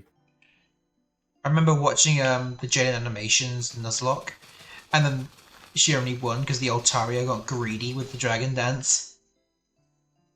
Oh yeah, and for whatever reason the Magneton survived it because it had so much HP EVs. Rip the Meryl Yeah, population. It'll have the yeah, Magneton to last for a couple more gyms. yeah. I would say it's a potential run killer, not like Norman, but still potential. Yeah, If nowhere near the as bad Altaria as Norman. The Altaria just Oh, when we are as bad as Norman, here is Tantalizer. Like, Tantalizer is 3-2 games. It's only slightly challenging in But Emerald because they've got more than just Solrock and Lunatone. oh, Emerald is not just slightly challenging. This team has so good synergy. Okay, let's start with the Emerald team. Claydol has Light Screen. Xatu has Calm Mind, Sunny Day. Solrock has Solar Beam, Flamethrower. The Lunatone has Psychic, Calm Mind. Like, the Lunatone and the Xatu love to set up on you. This Claydol has Earthquake, which takes out some of the counters, and Solrock's Solar Beam just kills like the Water Dark type, like Sharpedo and Crodent.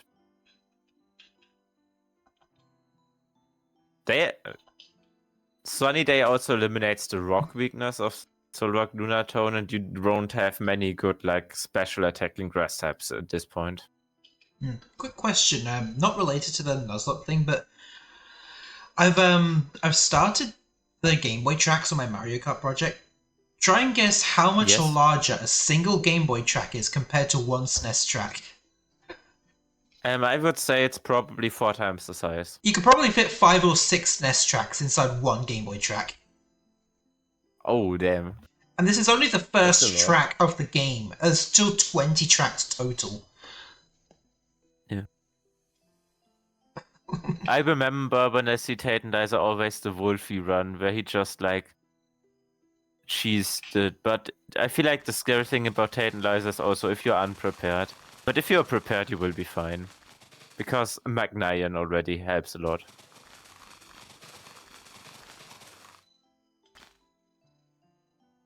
I would say it's a tough fight still, but it's not nowhere near like... It's nowhere near like Winona or Norman. Nope. I mean, if you just have Surf... Wallace. If you have Surf in before Sunny Day goes through, you could probably just destroy the team instantly. Yep. If you have good odds. If your RNG is good, you could definitely finish Tantalizer off in a single turn. Yeah. I don't think we need to talk about Gym Leader Wallace much. Like, the Milotic is annoying, but you're not gonna wipe to him. Okay, I don't think anyone ever wiped to Wallace in Auras. Nope. It's an easy fight, but not free. This Milotic has lots of healing, and he has 5 mons. Oh, now we come to the hard Gen 8 Gym Leader of Auras. We now at Juan. I don't know where this guy even comes from, what his background is. Oh, he's Wallace's mentor. He just casually appears in Emerald and then vanishes after Emerald, never to be seen again. Yeah. Except maybe Pokemon Masters, because they always manage to get all of the niche characters. Yeah. I'm just gonna say one Pokemon. Water Pulse, Ice Beam, Double Team Rest, Kingdra with a Chesto Berry. Yep. That is... The Juan fight is disgusting. He has basically a free fight, and then there's this random Pokemon, which makes it like a tough fight, not a run killer, but a tough fight, I would say. Yeah, I think the last time I faced the Kingdra, I managed to make it so it ran out of PP. And this wasn't even on a Nuzlocke. I just stalled its moves out. And then I didn't even have any of those guaranteed attacking moves. I had to be lucky. But then when I we had the Emerald Elite Four. When I did have with Kingdra, I saw everyone struggle, but no one wipe. Till now, I didn't see a single person wipe to Juan before. I saw a lot of almost, but not an actual wipe. Okay, did anyone ever struggle with Sydney before? Who? Sydney, Yeah, I the know. Dark Elite 4. I know. I know. I'm making a joke here. This episode is a bit. This episode can hit hard in Auras. It doesn't matter With what Super Luck scenario. Night Slash. Even in the Auras remakes, what's the point? In the Auras remakes, you're gonna have a Pokemon which knows a Fairy type move by then, and this team just crumbles to a single Fairy type. Mm-hmm. What is it gonna do? Sharpedo Poison Fang Crit or something like that? In Emerald, he's completely free. And in Ruby Sapphire anyway. I think there's one issue Yeah, I got with the Elite Four in like most of the older games. The Elite Four, you don't see anything to do with them until the battles. But then in more modern games, they actually have a purpose in the story. Oh yeah, I remember. The only one who has like any background is like Phoebe having like, yeah, a grandmother which is like on Mount Pyre. Even then, if you skip the like, text, you wouldn't like, even realize it. And like, yeah. Yeah, that's like just her text, yeah. That's just like some hidden lore. Yeah, at least with like people like Lorelei, in Let's Go, she actually was given a purpose. Like she would actually help you before going into Rock Tunnel, I think. Yeah, and Lorelei also has lore in like in Fire Red Leaf Green with like the Silver Islands and her house and everything, and like defeating the Rocket Grunts in like the Icefall Cavern. Why am I suddenly remembering like Lorelei's first appearance in the anime? Like Lorelei's first appearance in the anime was weird. Like her personality didn't exactly match her, and she had a different name for some reason, which I don't even remember. And she had a Slowbro, and it had 5 moves for some reason. Yeah, the Slowbro with 5 moves is funny as fuck. Didn't also wasn't also like a Snorlax which used 7 moves in a single fight? Oh, I think it was even like Ash. Remember that Zebstrika that only had normal moves? Yes. Best way to counter your Pikachu. I will only use normal type attacks. You could have still have let it keep Spark. Also, Phoebe. I'm not scared of Bennett Thunderbolts of the like 35 or something special attack. I don't know whoever came up with the idea of giving her like. Yeah, this team is awful. It gets a bit better in Auras with Dusknoir being added as the ace, with which all the elemental punches, but Phoebe is still free. What was her Mega? It's like Mega Sableye? Her Mega's Mega Sableye, yes. Mega Sableye, not much of a challenge, but it's an aggressive Mega Sableye. With 4 attacking moves. That's rare in a modern game. Yeah, but you don't want 4 attacking moves on the Sableye. Oh, Glacier. Yeah, Glacier is not free, just because this Walrein seems to have 100% accurate cheer calls. Walrein is a tank. Yeah. Also, Aura's Walrein is like... Aura's Glacier is kinda scary. This Frostless, one of her Frostless almost wiped me because you got 2 Omni boosts after using Hail and then Snow Cloaking. My moves. She got all 5 Omnis Winds off and got 2 boosts. That is horrifically brutal. And then just throwing in the Mega Glalie later on. Yeah, okay. To be fair, the Mega Glalie is absolutely not a danger because it's still Glalie. And its move set is Protect, Hail, Ice Shard, Freeze Dry. Yeah, hardly anything. Yeah, I would say Glacier is probably like bottom of manageable. Yeah. Oh! Wait, that was the wrong button. After that, it's Wait, Drake. I have It's to... Drake after that, right? Yeah, Drake, aka... Have you ever heard of Ice Types? This team looks so scary, but does nothing. Yeah, I gave my Swampert Ice Beam, and his whole team was dead in 6 turns. Yeah, Also, Drake is actually the most guaranteed fight if you lose the line room sweep strat. Because this Shagon is basically coded to always press protect on turn 1. Oh, I see. So taking advantage of that by using Belly Drum. Yes. Just set up a substitute and then use belly drum.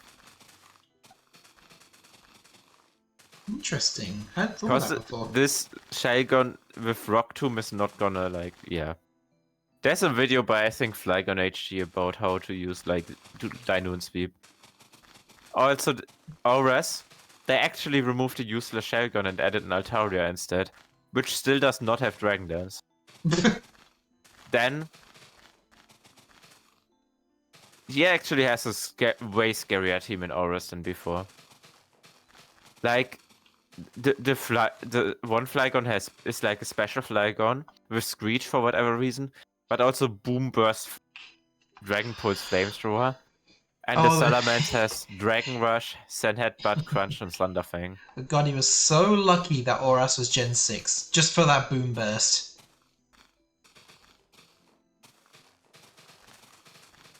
Does Flygon not get Boom Burst in Gen 7? Oh, no, I see what you mean. And the rematch Drake is pretty tough. Yep, Mega Croissant. Mainly because Mega Salamence. Mega Croissant. Mega Salamence, adding a Hexorus, which doesn't go for like setting up too hard, but just uses Dragon Claw and Earthquake to just overpower you. I would say Drake is probably like around Glacier level of difficult. And now we are in Gen 4. Okay, I know we're not putting him on the list, but Steven? Swampert solos Steven him. would be... Yes, Steven I would put him in tough fight because he's tough if you don't have Swampert. And especially in our Steven is pretty brutal. Yep, just throwing in the Mega Metagross, then yep. Yeah, and like the Cradily having a full stall moveset. Rock. It's Rock. Rock is... It doesn't matter what starter you pick. I always think Rock is easy. Sweet. But then I saw his BDSP moveset. And this Granitos has Bulldoze. I never saw him click it, but if it clicks it, like, Monferno is dead. It's a 115 Bulldoze. I would say Rock because of BDSP is not free, but bottom of maybe easy. he's never used it because one Mach Punch could put him in potion range, and then you could just destroy him. Maybe that's why we never see him use it. Yeah. And also headbutt flinches are annoying. But in Platinum, he is free. This will be a pattern of BDSP pulling like the rest of the tier list up. Especially Gen 4 we can talk a lot about because we both played it. Together on stream. Definitely, yep. I'm still remembering Gardenia. that. I'm still remembering the moment in the Eterna Galactic headquarters, building, and then don't talk about don't talk about that in a gym leader fight because you lost 2 Pokemon very stupid to gym leaders. Yeah, possibly. Okay, Gardenia. I think Gardenia, BDSP. Gardenia is This definitely tough if you don't know what you're doing. I don't even think Gardenia is tough if you don't know what you're doing. I'm just looking at this team and the movesets are so atrocious. I mean, Petal Blizzard sounds scary of Roserade, but Roserade has mediocre physical attack. Dreadnought is pretty strong, but the coverage is Cherubi's Deathling Gleam and Roserade's Poison Sting. And Platinum is pretty scary, but I have to say Grassnot can still hit pretty hard. I would say she's not free, but very manageable. Not tough, but manageable. Okay. Oh no. I've dug out all the roads. I just need to fill them in now. Oh, nice, nice. Oh, fuck. I see who's next. Marlene. People always underestimate Marlene and get fucked over. I've never actually had an issue with her. I had an issue in my first playthrough with BDSP. Because this BDSP team is so disgustingly strong. I think I managed to deal with it with Torterra. Yeah. Okay, I'm went into that with the assumption of level caps. And the level 30 Lucario is gonna really hurt.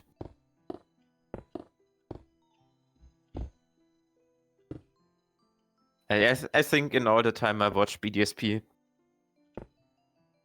Nuzlocke, I saw like 4 Deathless Marlene fights with like level caps.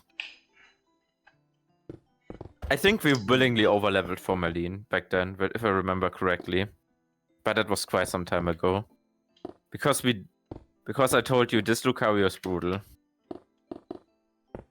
I mean, well, I'll have to look back in the VODs, but... Yeah. But I remember that, like, we both had it very easy because we had our fully evolved starters. Or like Staraptor or something. Oh yeah, Staraptor's definitely a game changer there. Yeah, but if you play with level caps, you won't have Staraptor. True. You won't have your fully evolved starter. You can have a Machamp which like deals with the Lucario. And then it would be fine. I would say it's still like tough. Okay, now tell us about your Crash Awake experience. Didn't you almost wipe to Wake? I don't even remember, it was so long ago. Yeah, that's my issue too. But like BDSP, if you play with level cap is 30. And I know you lost your Pachirisu somehow in this fight. I think you lost your Pachirisu to the Gyarados. The Gyarados claimed revenge for my Gyarados.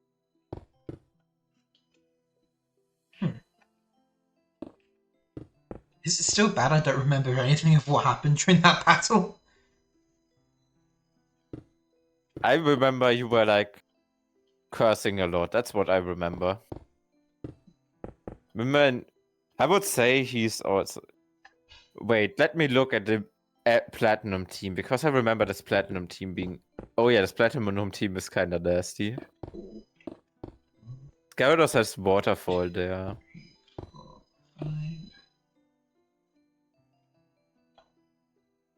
The Wake I would put in... like... manageable, because you should have a Luxray at this point, and Luxray makes it doable. But we both lost our Luxio. Yeah, that was really unfortunate. Poor old Lux. Yeah. Oh no, not Fantina. Fantina and Platinum is definitely a run killer.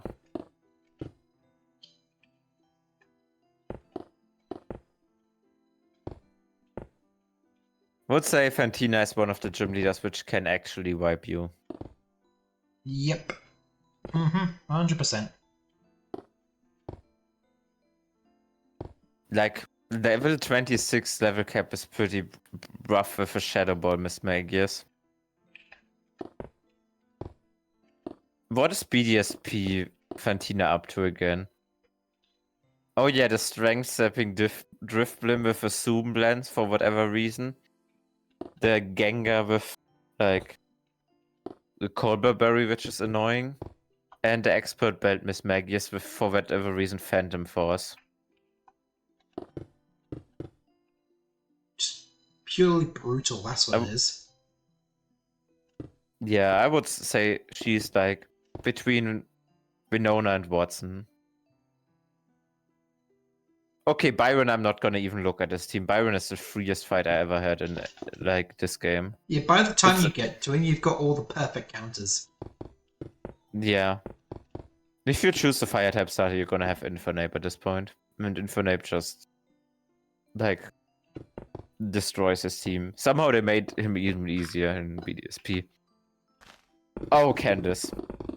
Candace was the first time where I was like, wait, ice types can do something. But honestly, not for her ice types in BDSP. In Platinum, she's even more of a pain. Yeah, I mean, in BDSP, you still lost like our Wormadam to it. Like, to the fight.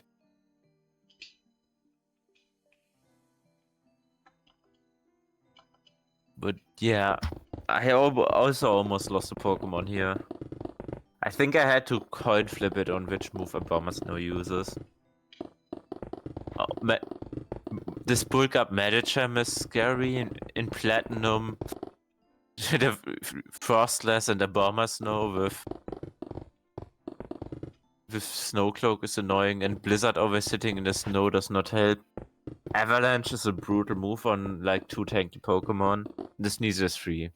Let's say Candace goes slightly above Mylene. I would say Candace goes above Misty, but not above Whitney.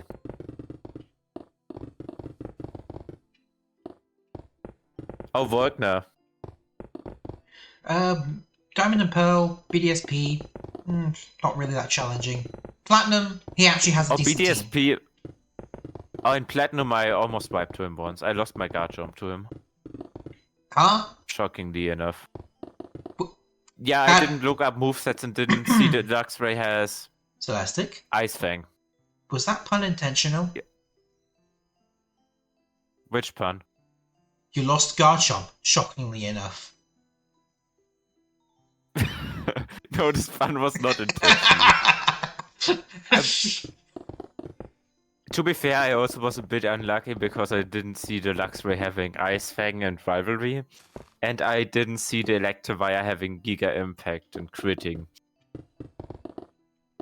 But Faulkner is like easier than the 2 gym leaders before, but not free. BDSP Faulkner is shockingly hard. And This that time the pun was intentional. yes. Yeah. I mean, but that's probably because the inclusion of Generation 8 moves. That's probably what made him a bit more difficult. Yeah, the Nuzzle made him more difficult. And the Technician fake out double hit Ambipom surprisingly hits hard.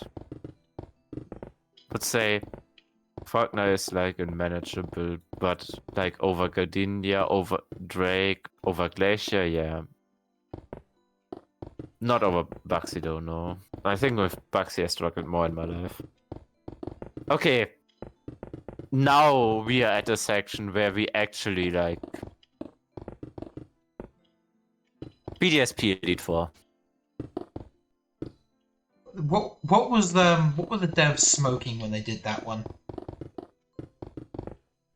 Like, for rematches, fair enough. What did you say? What were the devs smoking when they did those ones? The rematch being super difficult, fair enough. But why was the first round super difficult? I have to say, Aaron on first round is not that bad, if you're prepared. You definitely have to prepare for all these fights. So none of them will go under tough battle. Just because when you go into this Elite Four, you have to plan for Cynthia still. Yeah, if you don't plan ahead for Okay. the BDSP Elite Four, you're definitely wiping. Yeah. I mean, we planned ahead and just barely won. Yeah. I'm still shocked Peachel did like the BDSP Elite Four deathless. But he also planned ahead and had a good Staraptor with Facade. Just ran through the half of the Elite Four. This Heracross is absolutely broken, by the way. Platinum is also not free. I would say Aaron is like a tough fight, but like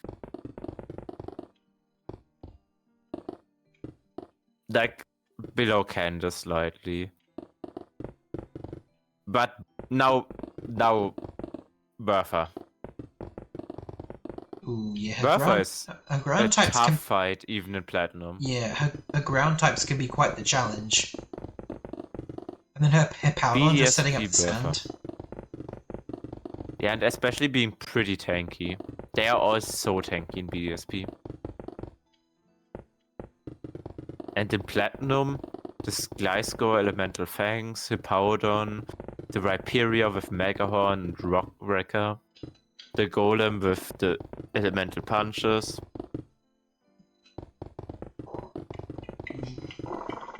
Yeah. I would put her like slightly below Tantalizer, because Emerald Tantalizer is still harder. Like with planning, you won't lose anything to Bertha, but with planning, you might still lose something to Tantalizer, just because they have so much damage. Mm-hmm. Oh, Flint. Oh boy, Flinty boy. Flint goes in Run Killer, in my opinion. Like because of BDSP. Flint is not hard in other. Oh my god, what the fuck are you doing? Oh, I'm clicking the wrong name. BDSP. Flint round 1. Why does he have a Drift Blim? What the fuck is this Drift Blim? That Drift Blim's moveset is illegal in only Smogon competitive battles. Yes. This is illegal in like since Gen 4 in competitive. Also, why does this Infernape have a Focus Sash? And Hidden Ability? Because they want you to suffer, that's why. And also, Rapidash has Hidden Ability. Steelix has a Life Orb. The Lopunny kinda makes it.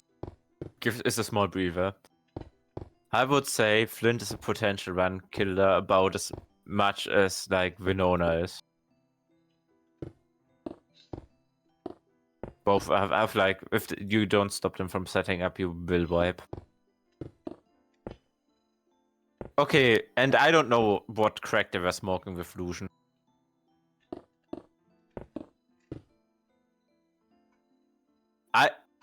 You didn't see that, but for Lucian I was in calculator for 4 hours to plan this fight. Oh. I had to EV my Pokemon exactly to win this fight. And I still had to risk 1 crit.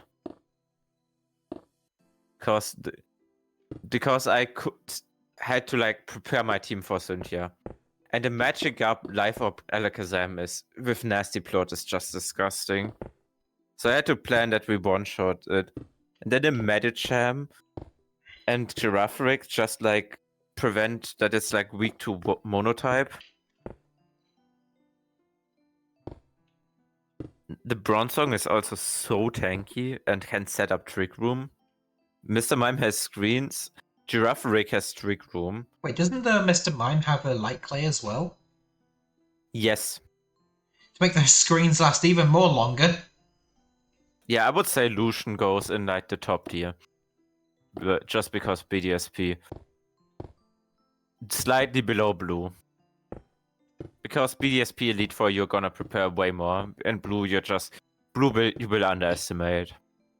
Oh my god, thankfully we are at like 1 easy gym again. Hey, we are at like the Unova Stryton City gym. Oh, that one's an easy one. Because even if it doesn't matter what starter you pick, You can get the elemental monkey that will help you with that gym, like right before Yeah. the gym. I would say, That's a free win. are they free? Yeah, they're free Yes. if you level to 14. They are Erica level 3, I would say. Chillin is slightly harder because the monkey he has is the strongest. Wait, who? Chill in the water. The monkey he has is the strongest. Sillen is the pronunciation. Silent? No, that's the other one. What the fuck is his Silent's name? the grass one. Silent has the pan sage. Yeah, Cress is the strongest one by far. Because just Pampur hurts the most out of those. Oh, and then we have Charon. Charon is like a potential run killer. If you get bad encounters, you might wipe to Charon. I mean, luckily we were lucky. Then again, we did also. We all are past Charon already. Mm-hmm. When are we going to be continuing that series? I have not heard of Jay yet. I'm gonna message Jay again, and else I'm gonna plan next session also without him and keep him updated. Okay. But he hasn't answered me in like forever.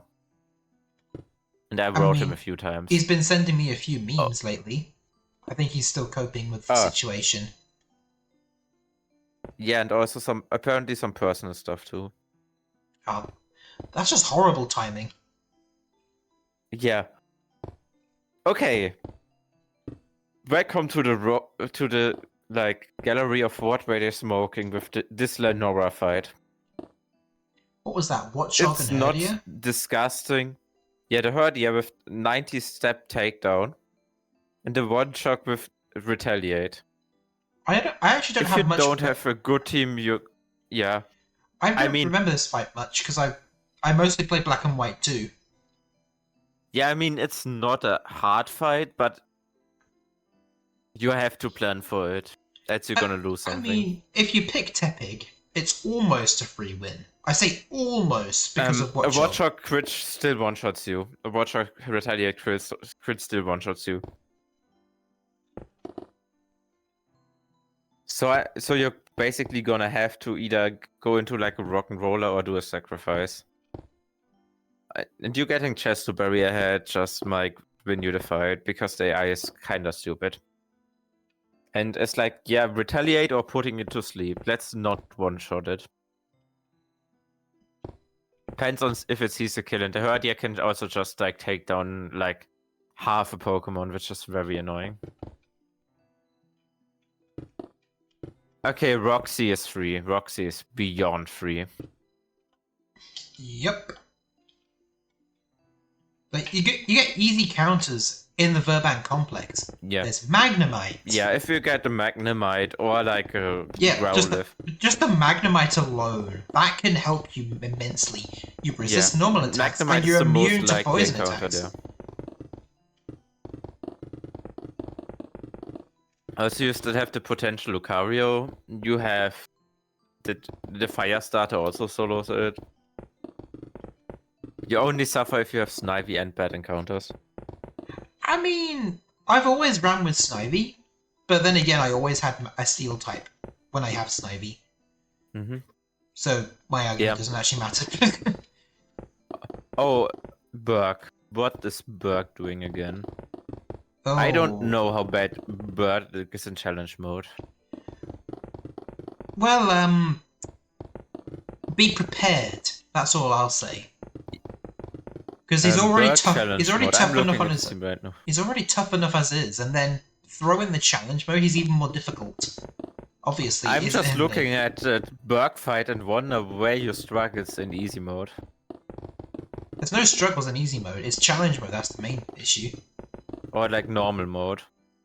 Because in normal mode, its team looks very free. Oh, challenge mode is way harder. Holy shit. Mm-hmm. They all have better moves. That's too. The Swordloom gets traded out for Shelmet and Carablast. I would say Burke is not free, but he's manageable. Like, is he harder than Drake? No, he's not harder than Drake. Definitely not. Oh, do you know who is harder than Drake though? Who? Who comes after Burke? That's a memorable gym leader for me, at least. Oh, Clay? No, Elisa. Oh, I'm thinking too far ahead. Yeah, I mean, Elisa in black and white is brutal. by then I always have a crocodile, so or a crocorock at least. Yeah. What happens if you don't get a Croc Rock? If you don't, well, you definitely need a ground type. That's for damn sure, because paralysis is pain. If you don't get Croc Rock and you didn't get like the drill boy, you are not having a ground type at this point. Nope, those are basically the only ground types you have. Although I guess there is Palpitoad as well, if you're in black and white one. Yeah. But that's basically the only other option. Yeah. If you don't have a ground type, you will cry. 100%. Or Magneton, because it can at least resist the attacks, but it doesn't Yeah, have... in black and white too, the level cap is 30. You're gonna have a Magneton here, yeah. But the Sub Striker will get severely hurt. Oh yeah, there's Striker has Flame Charge. Yeah, but I would say it's a tough fight, but it's not a run killer. Yeah. That's Clay. Clay is the run killer. Mm-hmm.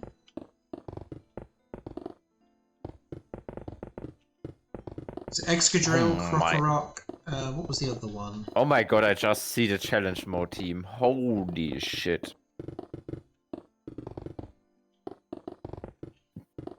I mean, this inclusion is so dumb. It doesn't make the fight harder. Just makes it more annoying. Oh, what's there? Why would you add an exploding Onyx to the fight? Onyx? Yes.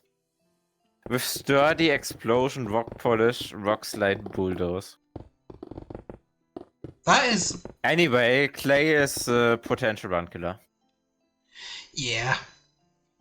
I would edit him next to Fantina. Between Fantina and Flint. BDSP Flint. Just black and white gives you so little good options at this point. Oh, now we had an easy gym finally. Oh my god, an easy gym. Was it... what was it? Skylar? Yes, Skylar is an easy gym. Yep. By then, you're definitely going to have all the counters you'll need for her Pokemon. Yeah, there's a nice cave for this gym. You have some good rock types. In black 2 and white 2, you're gonna have a Garvantula potentially. Galvantula, a Magneton. Garvantula ruins this team. In fact, Magneton. You have a Magnus Zone at this point. Yeah, I was about to say, because Chargestone... Or an Eviolite Magneton. No, I'm pretty sure you can actually get Magnezone. Like, you have to go to Chargestone Cave before going to Mistrality. You will have a Magnezone. Yeah. Magnezone makes this fight free. Yeah, Skylar, in case you have horrible encounters, it's still easy, I think. Yeah, mainly because of Swanna and Unpheasant. Some of the weakest flying types. I forgot your name. I forgot Bryson's name. Let's be honest, that's how forgettable this fight is. He's still more of a challenger than Wulfric. I mean, is he? Yep. Because what's the reason why Bryson is not easier than Wulfric? In X and Y, you get a free Lucario who can sweep Wulfric with ease. In Black and White 1, you do not get that Lucario. That's the main reason. I mean, of course, that extra ease is removed if you somehow lose the Lucario. And then even then you have Oh, hold like on a second. you have 2 starters. Gotta dismiss that. Someone in my friend group is trying to call, but I cannot join them at the moment. By the way, I just noticed how much the left of this tier list is. Holy shit. And It's also as the trial captains. we're only around halfway through. Yeah, we're gonna speed up in Gen 6 anyway. Gen 6 will be like done in 2 minutes. Because it's Gen 6. Yeah. Okay, Bryson is free, There's only like but not one. Wolfric. There's only one person from Gen 6 who's actually a challenge. Maybe two. Oh, there are Okay, more than 2 who are challenged at because least the Elite 3. 4 is included. Yeah. I'm only referring to the gym leaders though, but I think there's at least 3. Oh yeah. That's the first 2. Yeah, I'm. And what was it? What was it? Clement. Oh yeah. Maybe Ramos. Lysander is a run killer. Oh, definitely. And gym leader Iris too. Yeah, I just rank dancing Hexerus. I don't have to elaborate besides that. Black 2 and White 2 has Marlon additionally. People underestimate Marlon a lot. Oh, he's definitely challenging. If you don't have the right Pokemon, that's it, you're done. He has a Shell Smash Caracosta.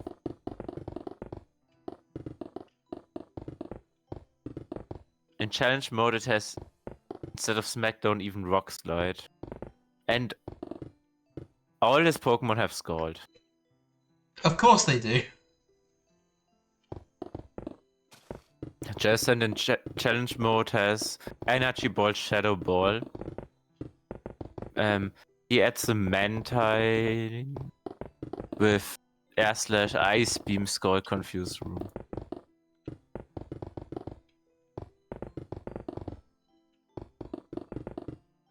I don't like this cover, I'm gonna spit. Okay, I would say Marlon is manageable but not easy. Just because at this point you're gonna have a... If you allow it, you have a guaranteed Virizion for this fight. True, true. Even Cobalion, that's also a possibility. Yeah, but Cobalion is not gonna help you much. Virizion is. Oh okay, yeah, now grass typing. Actually, a Elite Four which does nothing in the game but somehow is still rememberable for me. Let's start with Chantal.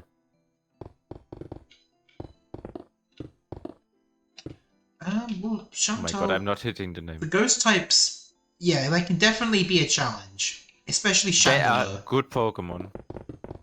Okay, now I wanna see the can I just say challenge mode this? team. The black and white Elite Four music Okay. is some of the best in the series. Yeah. And it's even further improved in black and white too. Yeah, challenge mode Chantal can sweep you. This Chandelure has a choice scarf in challenge mode. Ooh. And the Drifblim has Flying Gem Unburden. At least it's an actual Drifblim set, unlike what Flint had. Yeah, I would say Chantal is a tough fight, but just because of challenge mode. Without challenge mode, it's kinda free. Well, it has Psychic, Thunderbolt, Shadow Ball, so I don't know if that's an actual Drifblim set, or just a troll set. I mean... Because it's just a tank. The Flint one is still more of a troll. Yeah. Okay, Marshall. He's the fighting type. Marshall is by far the hardest in my opinion. Yeah, even I've struggled against him Challenge sometimes. mode Marshall has a Lucario. With Shadow Ball, Hoursphere, Psychic, Calm Mind, and vice versa. Does he have a Guts Conkeldurr? Guts Conkeldurr with Flame Orb in challenge mode. In regular mode, it has a Citrus Berry. And you know he's going to sabotage himself because he uses full restores. Yeah, and but with Flame Orb it's fine. Just at the end of the turn it will get the burn again. It's not a once per battle item. Yeah, true. Yeah, and the Conkeldurr gets Earthquake. I would say Marshall is higher up in tough fight, but still not a run killer. The thing normally is you lose everything to the Elite Four and then die to Iris. Mm-hmm. It's normally the black 2 and white 2 moment. I'm very curious how the less experienced people will handle the martial fight. They won't be able to handle it. Grimsley. Liepard with normal jump fake out is just funny. This fight is still easy, I would say. Okay. The quick roll bishop can hurt, but if you have a single fighting type, you're gonna sweep here. I think Unless that's it you for somehow Peach Circuit. die. I think Peach Circuit is Let's done go. now. Yeah. Quickly, your opinion. This Grimsley fight is free, isn't it? Even in challenge mode, compared to the rest of the Elite Four. Ah, damn it, hold on. Stop calling! Great, now my phone's going off. Ah! Minecraft, did you start a furnace cooking? Hmm? Did you start your furnace cooking? I don't know what you're on about.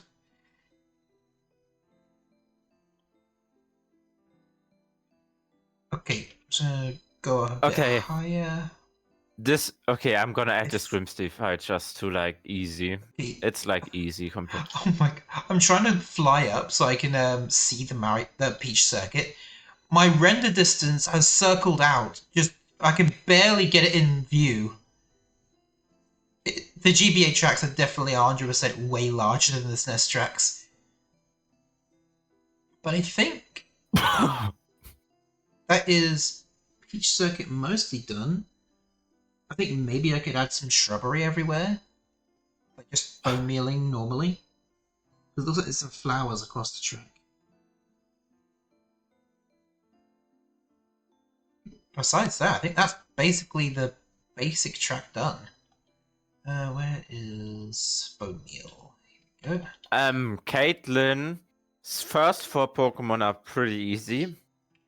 And then there's a Life Orb Metagross in challenge mode.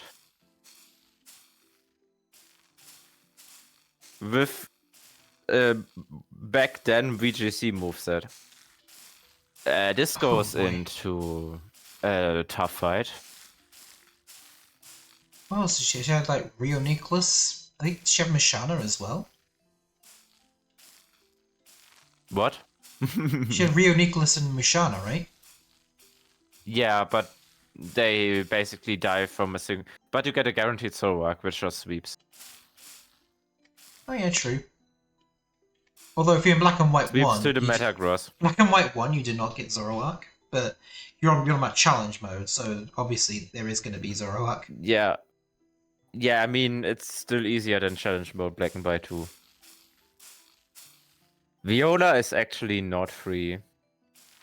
Damn.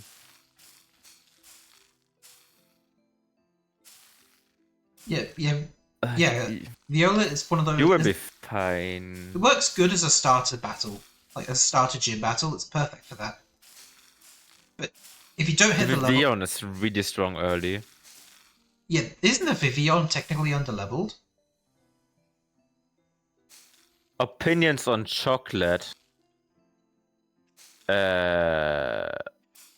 Chocolate is alright. Welcome. It's a very broad. It's a broad question. There are loads of kinds of chocolate. Yeah, which type of chocolate? Are we on which about? Type of chocolate? The people. Huh? Huh? Huh? I'm gonna delete that message. That is Because that sounds racist. That sounds very, very bad. Yeah, that sounds racist. I thought it was all about the candy bars. Oh, normal. Chocolate. What? I'm so confused with you. Oh, normal chocolate. Like just regular chocolate. Not gonna lie, I like regular chocolate the most. But what the hell was that, man? Okay. Wait, What? you are German then?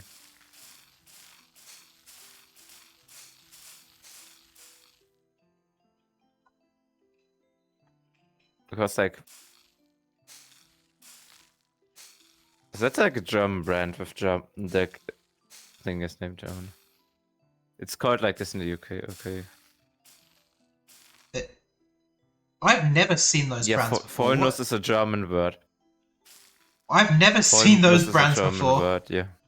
I'm a Brit and I've never seen And those brands before. yeah, I would say Viola is manageable. Oh, Yeah. it's Dutch. Well, yeah, it's No, gonna be. no. It's gonna. That's around the area though, isn't it? Yeah, it's our neighbors here. But Rittersport is a German brand. Bit of like got into controversy because they were like, yeah, let's still like work with Russia after the invasion of Ukraine. So they got Ooh, into a bit of controversy here, which like made that's them into the news lately and awful led timing. them to almost, yeah. It was awful timing, yeah. Oh my god, what is going on here? Thank you for the posture check. Oh, I probably need one of those. Yeah. You could also posture check, yeah. Grant is not a free fight. No, level 25 fossil Pokemon. One of them has Refrigerate, so your grass starter is not safe. Refrigerate takedown hurts, and the other one is a dragon, so water and When I first dealt with that Amora, I didn't know what a Refrigerate was at the time. oh Because it was yeah. I thought the game was bugged. Like when I first ever did that gym. And I had Greninja when I first did that gym, so I was alright. I even did a no catching run on XY. And I think I was just fine Yeah, no, with my Chestnut. first playthrough was 2013. Yeah. Oh, so basically release day. Or release year. Yeah, like, I bought it release day back then. I got 3DS when Mystery Dungeon was released. Ooh, okay. I was really late to getting it. Gates I Infinity. got my first 3DS when like just an Ultra Moon were about to release, like so near the end of the 3DS life cycle.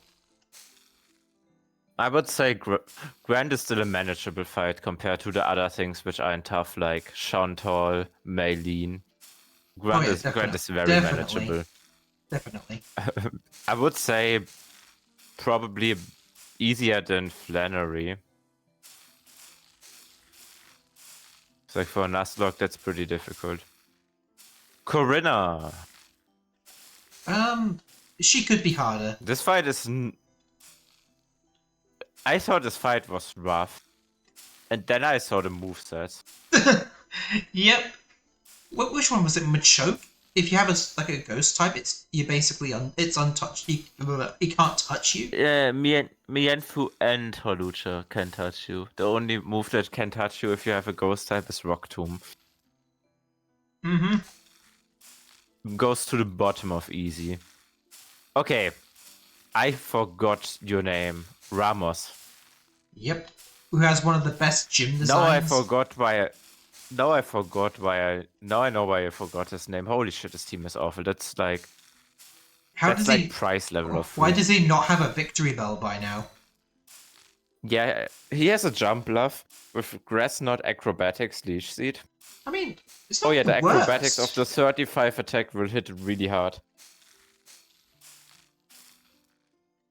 It's not the worst jump bluff in the world. It could be better though. Then the Weeping Bell has Grass Knot, Acid, Poison Powder, and Gastro Acid. And the Go-Goat also has a special Grass type move. Yeah, this is like one of the freest fights ever. Just remember you have a free Lucario at this point. Yep. And you could probably Mega Evolve... You could probably, if you had a Charizard, you could just Mega Evolve that as well. Or Venusaur. Or if you have an Aerodactyl. That too? You get a Mega Stone for Aerodactyl. You get a Mega Stone from Aerodactyl, like literally next to the revival thing, if you have an Aerodactyl on your team. Alright, let's have a look at this. I Okay. think that's the shrubbery done for Oh yeah, each I see. circuit. I was like, where is this Clement fight hard? But then I saw the grass knot on the Heliodisc, which just cooks the counters. Magneton also has like electric terrain, so Thunderbolt hurts actually a bit. The Emolga has Volt Switch. Yeah, I would say it's like manageable. Oh, I just realised something about these maps. The GBA maps don't show where the item boxes are. Ooh. Oh no. I need to I need to look at gameplay just to figure out where they are. But you know what? Hold on a second. Give me a second here. Yeah, I'm just like adding a gym leader to 3 after each other right now. Give me a Because second. Valerie. I know what to do. I know what to do. Hold on a sec. Yeah. I also know what to do with Valerie because this team is awful. The Mr. Mime is the only scary thing, and the Dazzling Gleam Sylveon can kinda hit hard, but they have a single steel type. This is free. Should have one at this point. Then we have Olympia. This fight is not free. Wait, this is a not free gym leader. I forgot this fight exists. The Slowking is a bit annoying. The Sigil... Nah, this... Okay, never mind. This fight is giga free. What the fuck should kill you on this team? Slowking is the only thing that hurts a bit. More free than Brawly, yeah. And Wulfric goes to Ramos. These two, like, senior gym leaders can chill with each other. Because Wulfric, you should have a special attacker at this point, named Lucario. Malva. Wait, Malva's team is less bad than I remembered it. Okay, I wait for you till you are back for the Elite Four, because I actually need opinions on that. And not just add them into free. Okay. Okay, I'm back.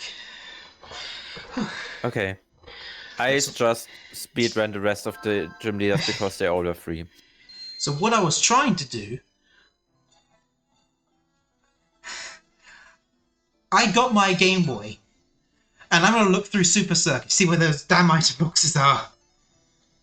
Okay. Okay. What's your opinion on Malva?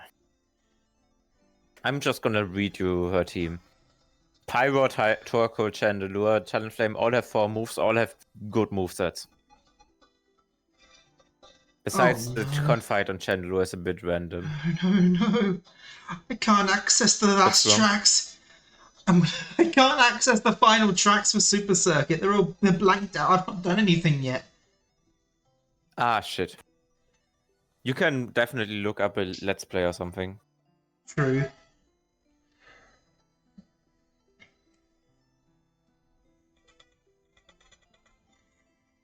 Okay, let's see. Second turn. Oh, I need to include these trees as well. Wait, what am I doing? I'm in time trial mode. I'm not going to see any of the flipping item boxes.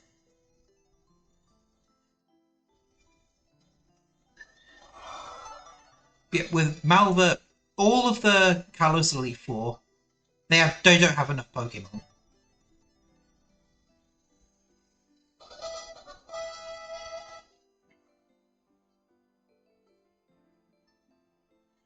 Okay, let's see. So there's obviously trees. After the first turn. Okay, so I would quickly go to a bathroom break. so after the first turn, there's 3 item boxes. Okay. Before that last U-turn, there's another set. Okay. Let's get the thing back up. I can't believe I actually had to boot up the game just to figure out where I need to put my item boxes. So after the second turn, so around here, that's where the first item boxes are. So there's only 3 of them.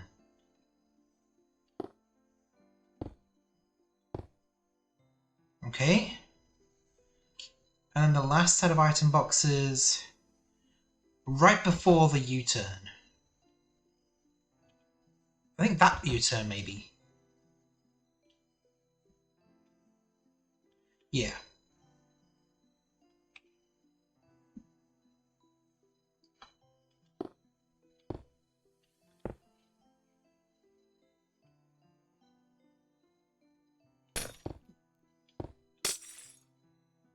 I could put in another one, but I think I'll leave it like that. So there's only 2 sets of item boxes in this course.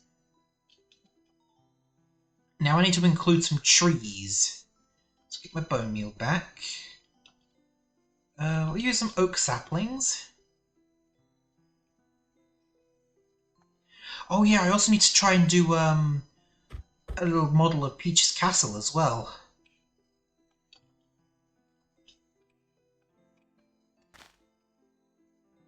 No, not there.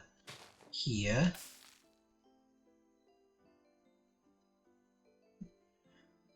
That tree is way too short.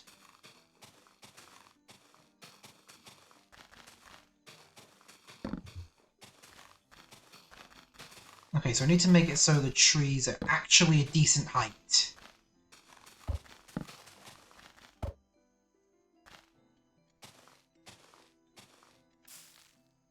Yeah, like that one. That one's a bit of a better height. Could probably see if I could rebuild that specific tree model.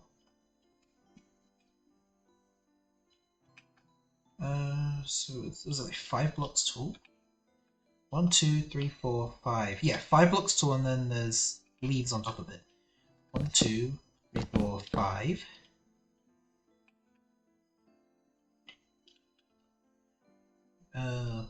It's a shape like this.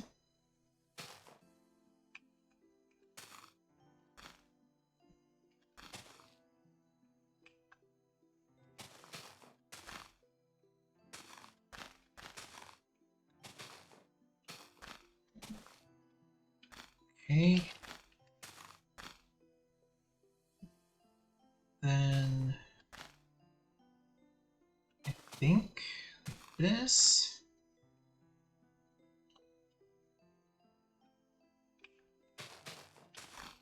Then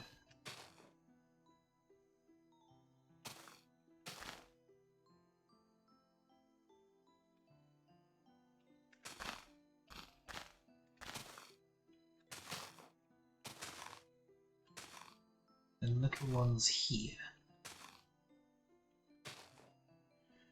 Yeah, there we go.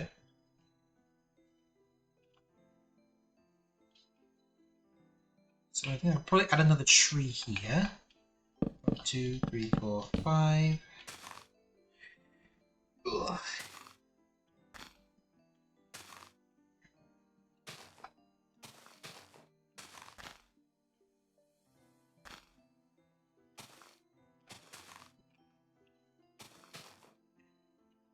Oop, nope, not there.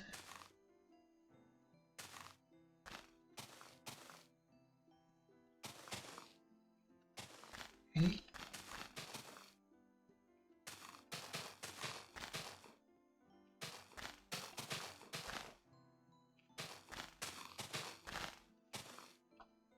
There we go. So I've just got to keep repeating this tree pattern. Oops.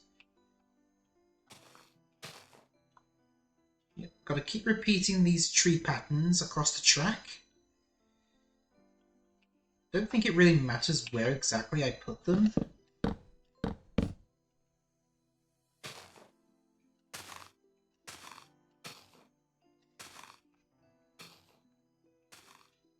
Yeah, one thing I'm definitely going to have to try and do is build a replica of Peach's castle. That'll be fun.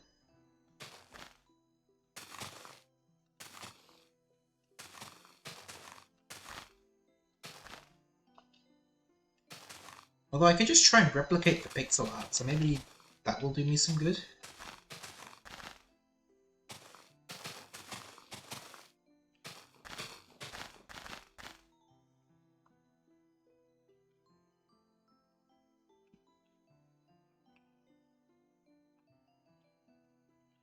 Okay, I think over here, definitely some more trees. 2, 3, 4, 5. Huh? Wait, yes.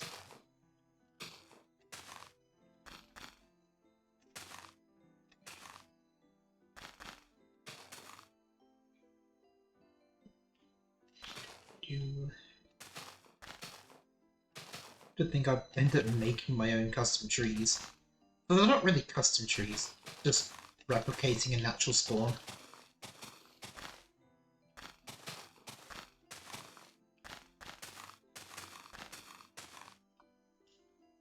Okay, and definitely another tree needs to go here.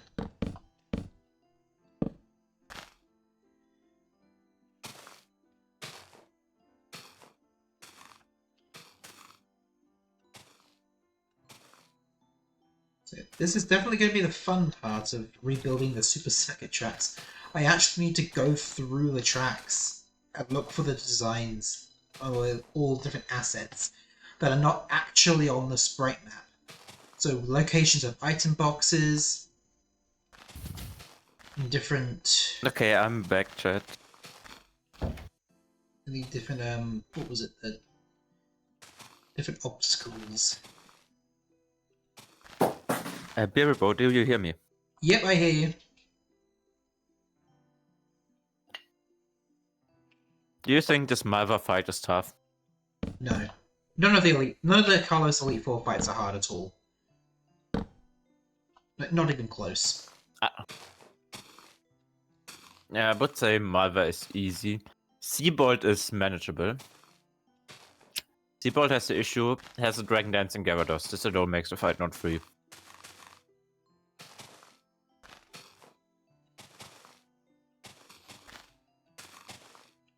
Seabolt also has by far the most challenging team. With this Barbarical Witchers, like... It's like a train, a Starmie with Psychic Dazzling Gleam, Surf. Dragon Dancing, Gyarados with Earthquake, yeah. But at this point you should be experienced in dealing with Gyarados. Oh, and Rasna is free and Vikstrom is basically free.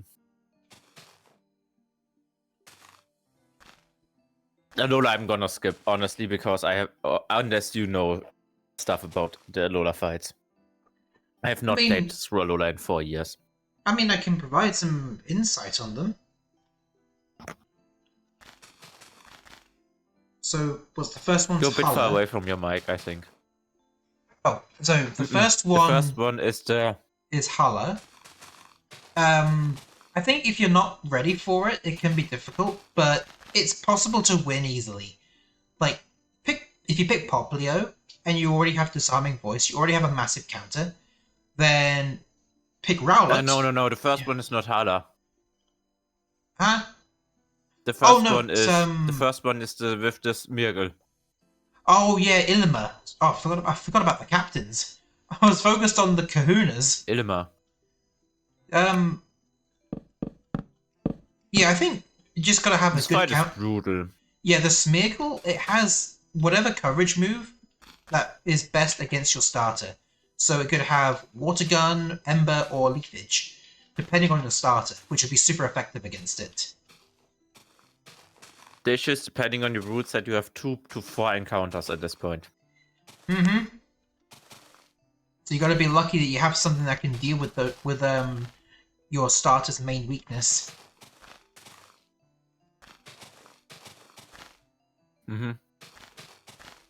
So I would put this one into a tough fight, definitely.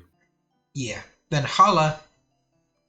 I think Hala's actually easier than Ilima, because you've got a bit more time to prepare. Oh yeah, absolutely. And you could probably have Brionne by then, I think. Just barely. And even then, Poplio still gets Disarming Voice. And Dartrix gets Blood. Torracat, I mean, it's not as good, but you can still manage with it. And you'll probably have some more flying types by then. Yeah. I'm gonna put it in manageable. Yep, the next one... Do you one... even battle like the... Do you even battle Lana? Um, Oh, in the like in the I think in the you. Mina trial in the end. Yeah, I think in the Mina trial in Ultra Sun, Ultra Moon, that's You have to ban someone in your chat. Oh, for goodness sake! Why is? Because all the words have like this extra apostrophes in it. Oh wait, Seribot did ban it. Never mind. Spam detected. Hmm. I'm Well, glad I it's not enabled banned in that. my chat, and I'm just gonna. It's because it's the shared multi-chat, that's why. But thank you, Banned. Seribot. I'm glad I activated anti-spam. I mean, yeah, my mod doesn't get to purge the bots, but it makes things a little bit easier. These three are all fights you don't have to fight in this till like the trial here. Yeah, so... Okay, Olivia. Wait, hold on, you're forgetting about, No. No, I'm not forgetting about him. Ignore me, ignore me. Olivia. Honestly, I think if you go in there with, like, the right Pokemon, again, right Pokemon, right prep, then you can probably do it. But if you're not prepared, I think she has some fossil Pokemon. I think she has, like, the Hoenn fossils, I think. Mm-hmm. So, the Lilip could probably screw you over. And she also has a Also, don't Lycanroc. forget about the Elite Four fight. Mm-hmm. Oh yeah, it's going to be even harder for the Elite Four one. But yeah, she has a Midnight Lycanroc. And that's the one Mm-hmm. that's going to be using the Z move for the Continental Mm-hmm. Crush. This one hurts. But Firstly, way harder in Ultra Sun, Ultra Moon. yeah, First, she has the small fossils. yeah, exactly. It's harder in USGN exactly because of the fossils. Oh yeah, and also absolutely for the league. Like, what the fuck? Why are you using a carving in the league? And a Relicanth. You are Elite Four member and have a carving and a Relicanth.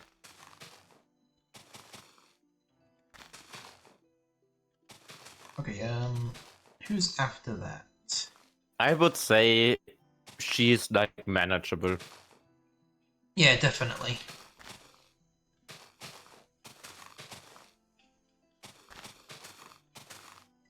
Then after that, we're on Ula Ula Island. And... Mm-hmm. I'm quickly checking this random dude has a fight. I don't think... Sophocles. No. I don't think we fight him. Oh yeah, he's only a league challenger, I think. Or I think he can be a leech, and I think he helps with Mina. oh yeah, he's a challenger. In Mina's trial, yeah, but Mina's trial ones, let's be honest, they're all free. Yeah, because you're well prepared by then, because that's like the final captain trial. Mm-hmm. So I don't think anything really happens on Ula Ula until you fight Nanu. Mm-hmm. Although I guess you could technically argue, by a technicality, Guzma is technically the bug captain. But at the same time, he's not actually officially a captain, so... But we do have to fight him to get the Buginium Z, so I argue he's technically a captain.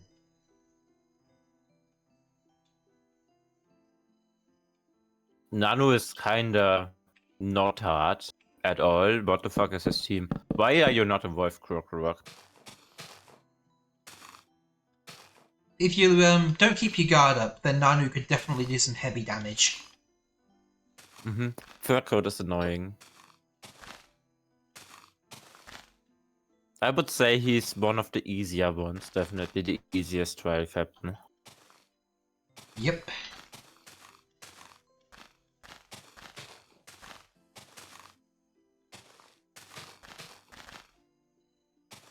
Then there is Hapu. Hapu, well, yeah, she's definitely tricky. Ground types are dangerous in a Nuzlocke. Oh So yeah. yes, she's Even definitely though this challenging. Flygon only has 2 moves. Is it Flygon, Mudsdale? Does she have Gastrodon as well? Mm-hmm. And Golak. Yes. This Mudsdale alone makes it hard. Yeah. Is it a Stamina Mudsdale? Yes. Thought With so. Heavy Slam. Yep. So Hapu is definitely, if you don't keep your guard up, she's a run killer. I would put her on top of Top Fight. Yeah. Because I don't think you're gonna wipe to her. Yeah. If you lose your start, you rare. can wipe to her. I would put her in bottom of run killer.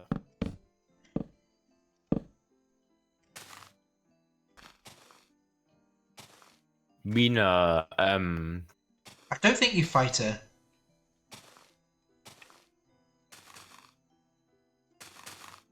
I think actually oh. Oh, in her trial, you fight her with everyone else. Oh, okay. Well, I think if you're not prepared for fairy types, you could get wiped, but again, it's Mina. If you're not prepared with fairy type, you're gonna wipe at the Ribombi anyway. Yep. I think the first time I took on that Ribombi, I just used the Dusk Lycanroc and used Splintered Storm Shards and just obliterated it. Mm-hmm. But not everyone's going to be able to do that method. Yes. When I Nuzlocked her, like Ultra Sun, Ultra Moon, I have a super lucky Beldam encounter and was able to catch it. Ooh. So the Ribombi was not a challenge. Doesn't Beldam have the catch rate of a legendary? Mm-hmm. As I said, I was very lucky.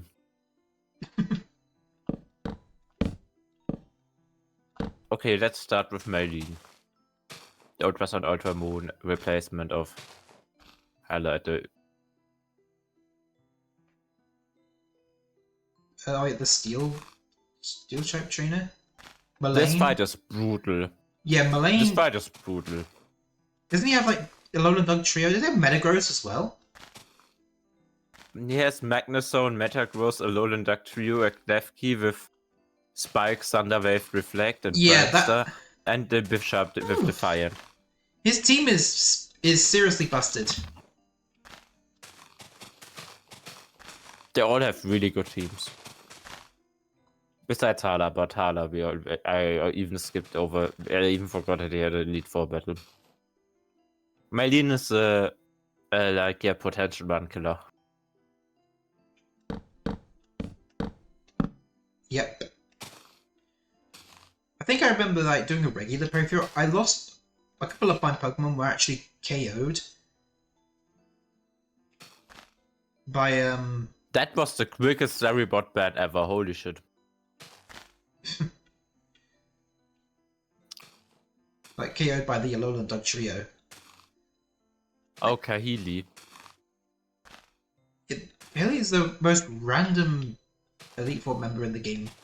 Like she'll show up once when you obtain the Flyinium Z, and then she'll never show up again. She got more characterization in the anime, and in the games you barely see any of her. Yeah.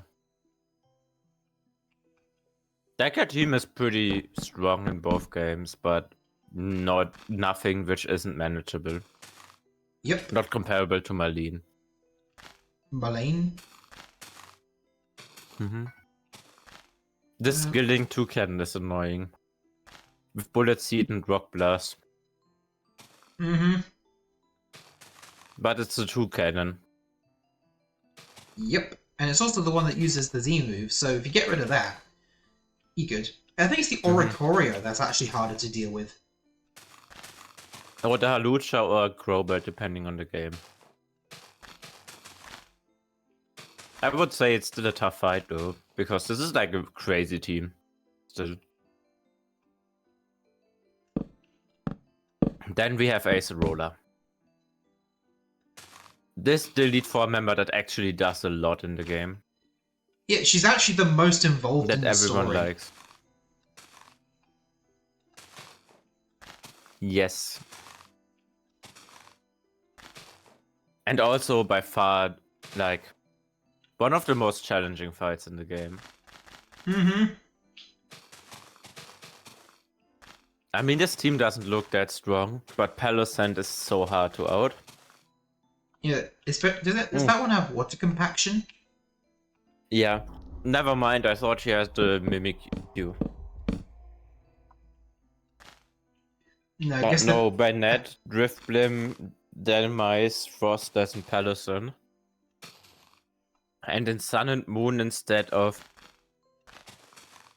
Bennett, it's a Sableye. This was manageable. I'm surprised she doesn't have Mimikyu in her team. The whole Ghost trial was focused on Mimikyu, and even in the anime, she has a Mimikyu. Yeah. Would also put her in manageable. Bit harder than Olivia, but still manageable. Okay. Sword and Shield. Let's see how good this will age.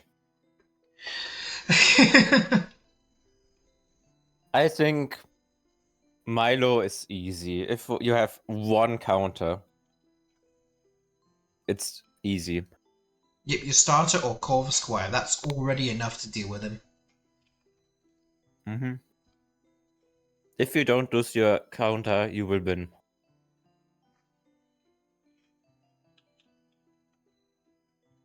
Oh, Nessa. Nessa. Let's just look at Nessa, because I think this is by far the hardest gym leader. When it comes to building Peach's castle, do you think endstone bricks might work? I think endstone Yeah, bricks. this Dreadnought is crazy. Yeah.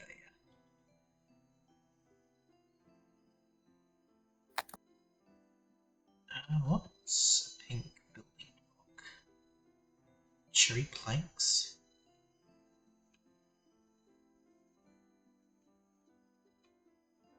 How strong is Max Geyser? Definitely stronger on the second turn. 130 already.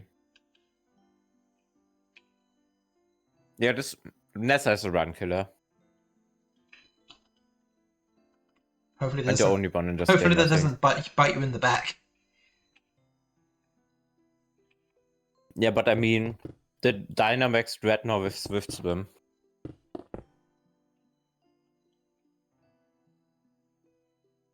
For whatever reason, the one she uses in her second fight has shell armor.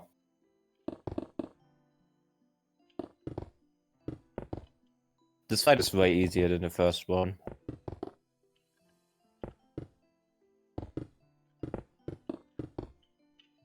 Going to be including like the tournament battles for the gym leaders.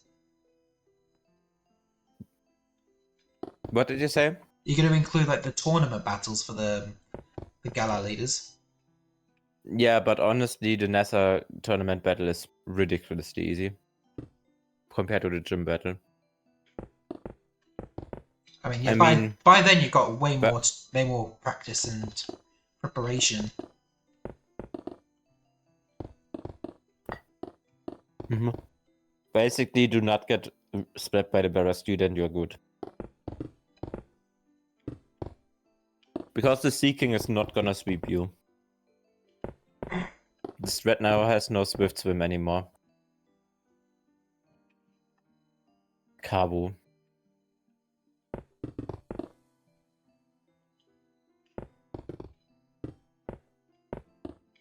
Okay, Kabu has 9 tails, an Arcanine, and just Sandy Scorch. This is a stack team for the third gym.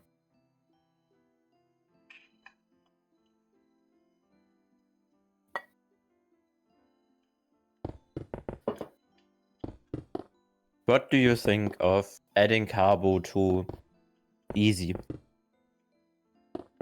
But not to free. Because the 2 Will-O-Wisps are annoying. I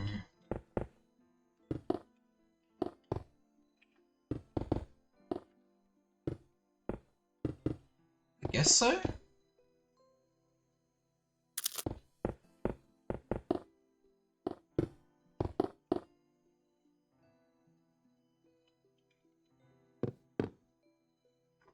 There's a bug on my screen.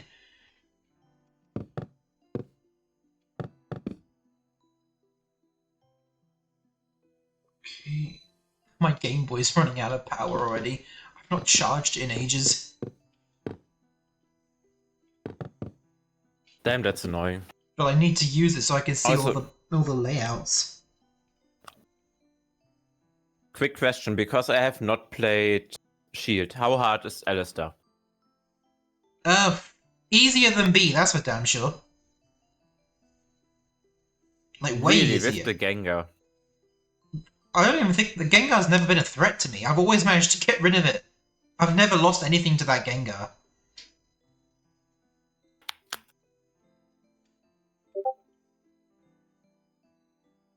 Interesting.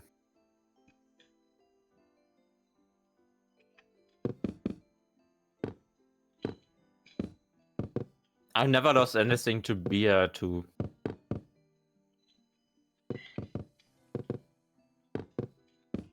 Okay, Bia's team is a bit stronger probably. But G-Max G-Strike is...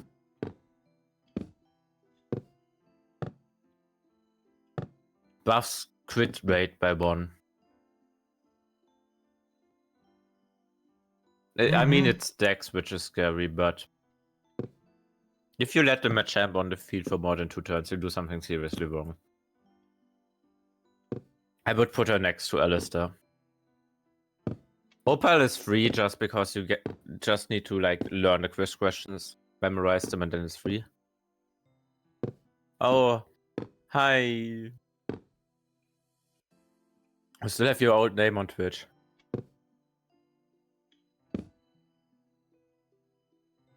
Then can you rename? Now I have to say Melinda.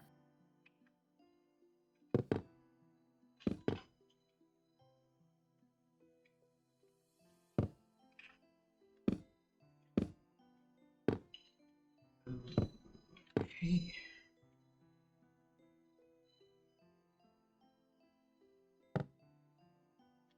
Wait, Cookie, why are you in my chat during streaming yourself? If your stream can hear me, hello Cookie stream. 3 weeks then, Jesus.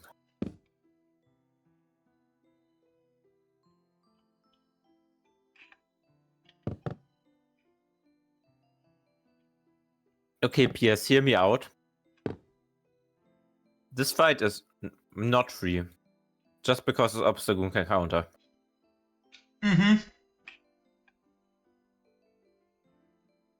It's still easy enough to play around the counter, but and besides that, the fight is pretty free. Oh, damn. I thought you were still streaming because Discord says you're still streaming. Let me give you a shout out.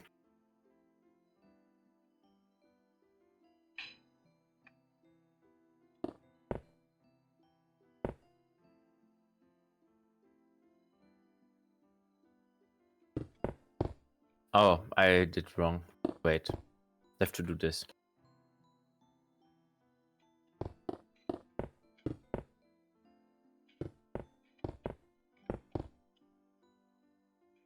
Okay. Gordy is one of the easiest fights I ever had. Yeah. How hard is Melanie? Honestly... Melanie is definitely way harder. Yeah. Only by a little bit, though. I mean, this Lapras is... what the fuck? Oh yeah, I forgot about the Lapras. That's her ace. G-Max Resonance is one of the craziest moves I've ever seen. Yep, just sets up a free Aurora Veil without the need of a hail. Yeah. Alone this makes it not into free. Would probably put her around Morty. Like, you have easy counterplay, but you actually have to use it. The easy counterplay is named just dealing enough damage to the Lapras, which should not be hard at this point in the series. And then we have only Ryan left for Gen 8. He's definitely a tough one. Main reason? He uses double battles. Yeah, I would put him in tough fight slightly under Nessa. Nessa is only there for like the fucking Dreadnought.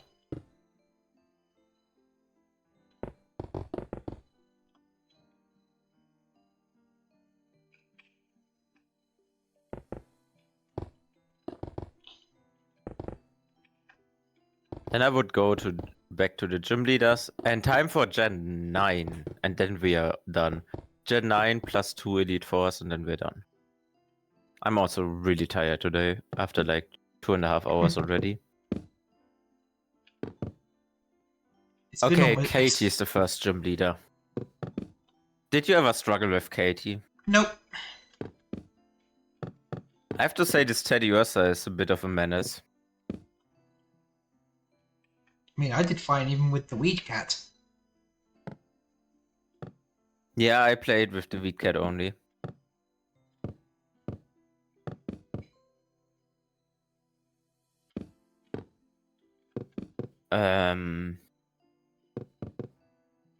This Fury Cutter hits pretty bad.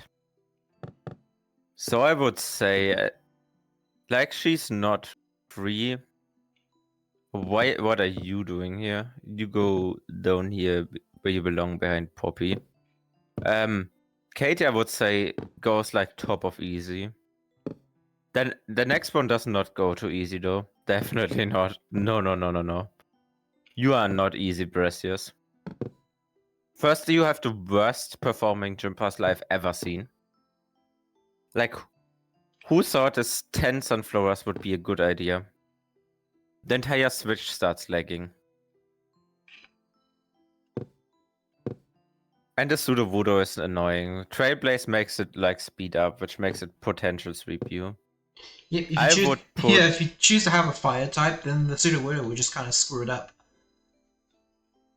No, because it will definitely use rock throw, and that hurts like crazy. Mm-hmm. I would say it's manageable, but definitely harder than Katie. Because Katie also dies to single fire type, and they are not that far away from each other. Oh, now comes a hard fight. Iono in a Nuzlocke is so ridiculously hard for no fucking reason. Besides Hermes Magius being basically impossible to hit super effectively. And charge beaming up. What did you say? Don't I know it?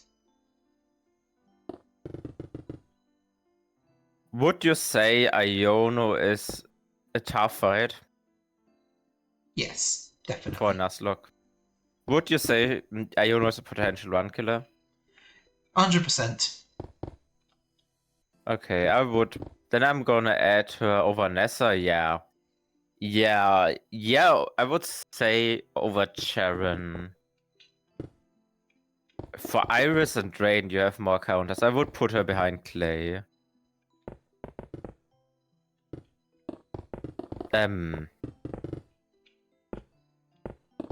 What's your name, dude? Kofu. Yeah, Kofu is the easiest gym in the game, not gonna lie. I never... Like, what the fuck is this gym? The Special Vag Trio, Evolusa, and the Crabominable. Yeah, The only thing I remember from Kofu, Volt in Veloozers. That's all I remember of him. Just his catchphrase. What is all you... Yeah. I don't even remember that one anymore. Yeah, you're a bit... You are easier than Erica, but not than Roxy, yeah.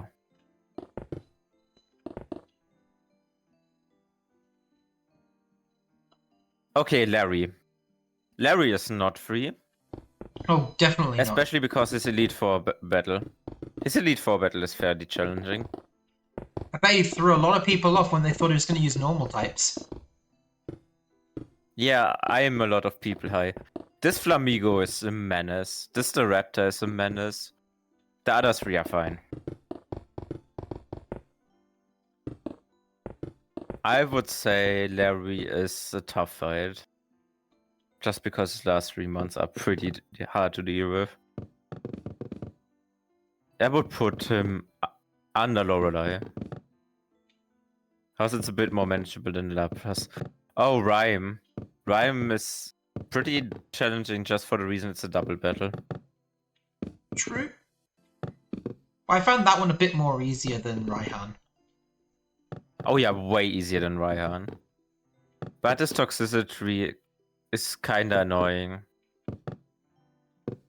Especially the Houndstone disappearing and then the toxicity discharging. And like Punk Rock Hyper Voice hurts. This Mimikyu is always awkward to counter and the Spinnet is just useless. But say Rhyme is definitely manageable. Like, I would put her like bottom, like I would put her above Gardenia.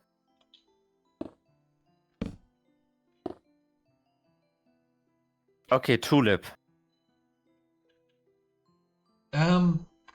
Tulip is I definitely see a Farigiraf, bit of God. challenge. What did you say? Definitely a little bit of challenge. Yeah, this Florges is pretty tanky. I'm honest, I never just one-swapped her with a dark type. Because this Gardevoir even dies to like a dark type move if it hits physical. This Spafra is a bit dangerous with Opportunist. I would say because of Opportunist, Spafra, she will go in like easy but not in free. Easier, harder than Wallace, yeah. But not harder than the one above Wallace. Oh, the freest fight in the entire game. Hi, Grusha. Why did make eighth gym? By then, it's the Titan. I would not say she's free because of the Titan. Huh? Because it has sick fat. The Titan has the Titan. Here. I was about to say. I mean, that definitely tricked a lot of people at first.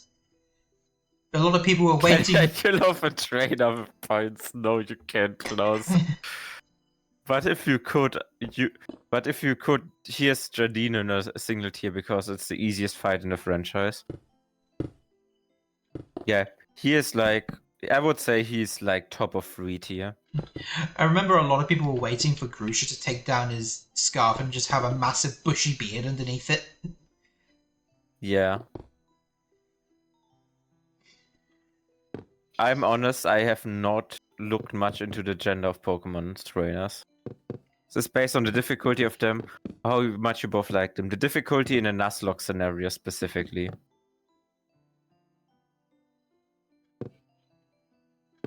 Yeah, that's where. Oh, yeah. We're probably going to be eating our own words with the Sword and Shield ones. Yeah, we gave Sword and Shield ones very easy ratings. Besides Nessa. And maybe here Raihan. Yeah. Rika. Oh, I looked up ground type again instead of Rika.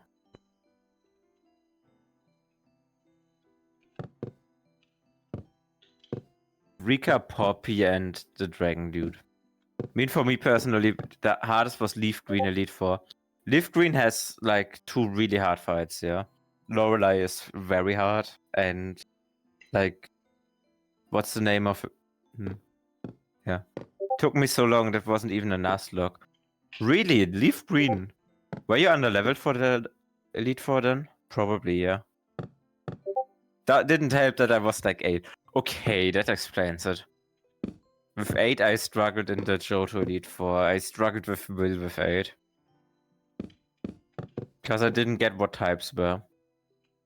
Like, I was 10 then, I think. Rika is not a free fight at all. Nope, that Clodsire is an absolute pain. Clodsire is a pain, yeah. Yeah, and the Donphan is a bit of a pain, unironically. Because it has 30. I still didn't finish BDSP because Cynthia kicks my ass. Yeah, BDSP we played in as the Soul Link, and like here's one Elite Four member, there's another one. Champions are not here, but Cynthia would be top tier. Where are the other ones? Bertha is here, and Aaron is here. They are all like in the top tiers because they're that hard. I was hoping I could be sneaky with this castle and only build part of it. I'm still I- going to have to build majority of the walls. I would put Rika in easy, not in easy, manageable, like slightly above like Brassius. Yeah, here. Here over Drake, because like it's still harder than Drake. Poppy. Why is Somehow she? this was the one I struggled with the Why least. is she as strong as she is? Yeah, I don't know why this like literal like toddler has She's like a Magnezone, a Tinker. I mean, Tinkerton fits perfectly. Paparaja. Yeah, I was like, oh, this kid definitely uses like the weakest fucking like the smallest steel types ever. Sends out Corporaja, Magnezone, Bronzong, Corviknight, Tinkerton. Okay. Tinkerton was to be expected, but not the Corporaja. Yeah, I have to say this is a tough fight just because Tinkerton and Corviknight are really strong. Like Terra, Steel, Gigaton, Hammer, delete stuff. This can just kill one. That's why I would say you have to play around it so manageable. Can you agree with that reasoning? Mm-hmm. Oh, you're struggling with your Mario Kart track? I have, because the GBA tracks have like backdrops, so they got something showing off in the background. This one has Peach's castle, and I'm doing a horrible job at building it. And I gotta build some of those mountains as well. Those classic Mario mountains. Castle is a run killer. This Excalibur is a run killer, even if it just has 3 moves. And the Hexerus also. Excalibur is a monster. Would say potential run killer like slightly above Nessa for Hustle. Okay, should I just put the entire Blueberry lead for in run killer? Yes. I have to say the easiest. What was the easiest for you? I think the Steel type trainer, whatever her name was, the one who basically acts like a robot. Yeah, I have to say Lacy was for me the easiest. The hardest. Okay, Drayton definitely gets the hardest spot in the entire franchise for like gym leader in the Nuzlocke, because you're gonna lose 4 Pokemon. Let's be honest. Yeah, like, and not only that, you have to use a completely new team. You can't use any of your existing team outside of Indio Disc. Yeah, you only have 4 Pokemon. Because you only get 4 Pokemon in the Blueberry Academy. You can only use 4 Pokemon for the like 4 trainers ahead. For the like 3 trainers ahead. So you better don't lose any Pokemon there. Although, does it count if you get a trade from the league room? Does that count as a trade? The Pokemon? You can only get a trade in the league room after the Drayton fight. Oh, fair enough. So you have to use 4 Pokemon and better hope they're good like encounters. Technically, you could use like Electrolyte Cave as a single encounter still. If we do like a Soul Link of that, we're gonna definitely do like a fucking... I think Chargestone Cavern would definitely count as its own encounter. Yeah. Then we would have 5, which would make the challenge hard. And then this team, Multi-Scale Dragonite. That's just mean. With Tailwind. Flygon with a Life Orb. Focus Sash, Dragon Dance, Hexerus. Dragon Cheer, Sceptile. With Weakness Policy, Unburden. It's truly a competitive Swift Swim team. Expert build, Kingdra. And Archaludon with Assault Vest in the VGC moveset. Yeah, I'm nuzlocking that is curious going to be if anyone extremely ever painful. nuzlocked that one. I don't I think would have to look into. nuzlocking a I think people did. VGC battle would be not possible, I would say. I saw Wacko play like the VGC ROM hack and like nuzlocke it to like the 4th gym. Which is like every single fight gets replaced with a VGC fight. Designed by people like Wolfie. Stuff like that is doable, but it's really tough. Not But way I'm out, curious way because outside they are my like league. this. Yeah. I don't think we could nuzlocke Blueberry Academy, not gonna lie. We might have a chance for Kitakami, maybe. Oh yeah, Kirikami would not be an issue, I think. Just because we have so many encounters from the other area.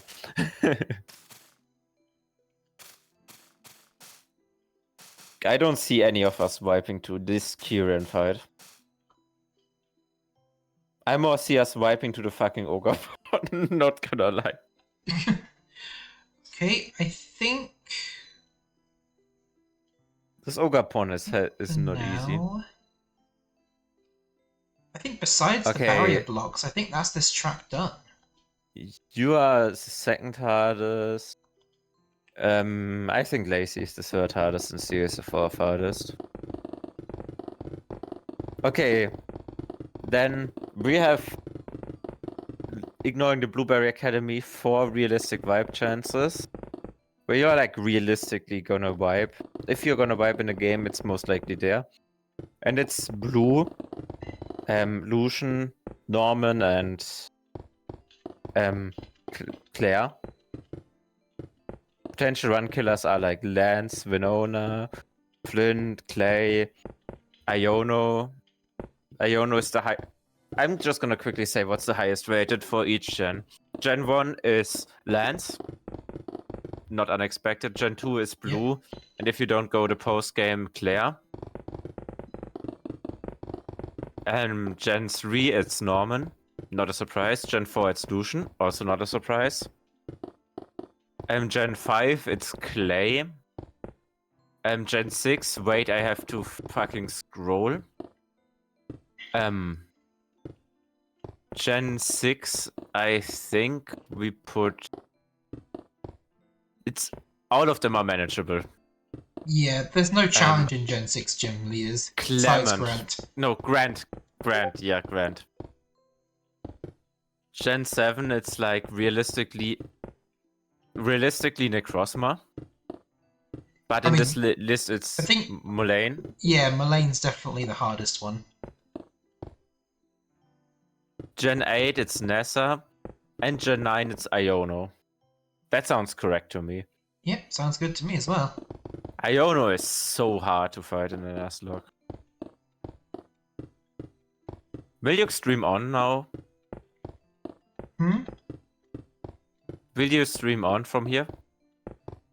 Probably a bit longer. I just need to add on all the barrier blocks and the finish line. Okay. I'm not gonna do the commands now because I'm also tired. Okay. Then I'm doing the legendary one-man raid over.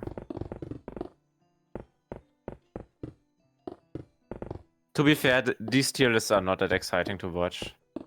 But yeah, I wanted to make it on stream so I have VOD and everything mainly.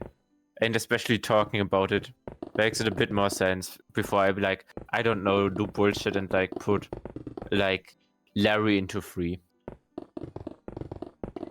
Yeah, because Larry's not an easy fight.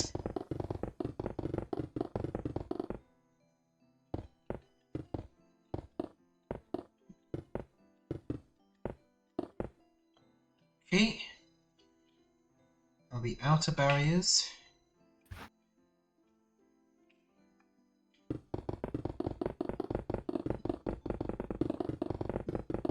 Turn this off now.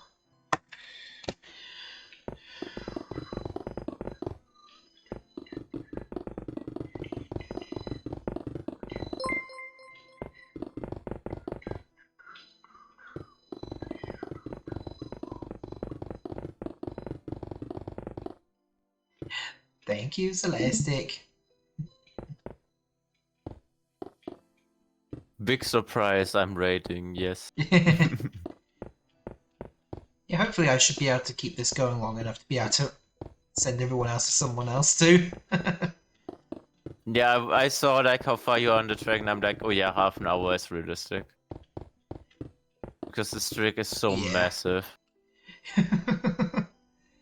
I'm not gonna finish off that Peach's Castle. Not a chance. If it was a Oh bit more Jesus, yeah. planned out, if it was more planned out, I probably would do it. But in a case like this, no. Oh, this is Bedrock. I forgot it's Bedrock. Yeah. Are you playing with controller?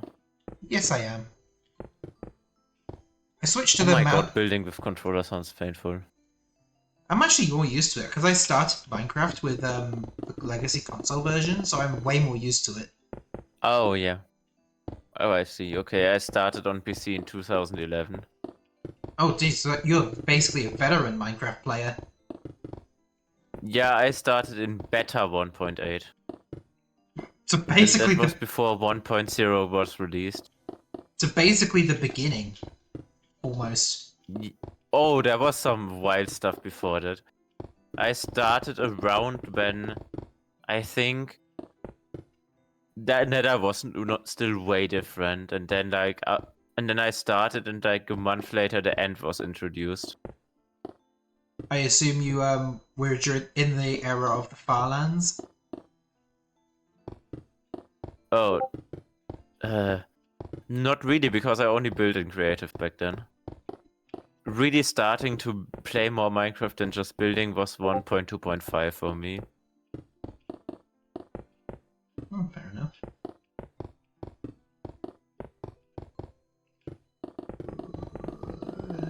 I'm gonna make a tweet where people can roast me for my takes, and then yeah. So yeah, once the barriers are all put up, I'll put up the finish line. I could do the commands. I could quickly do them. I mean, if you want to stick around for just that little bit longer, if you're able to. I know you're tired, but almost. Yeah, I would stick around for a bit more. Okay, okay.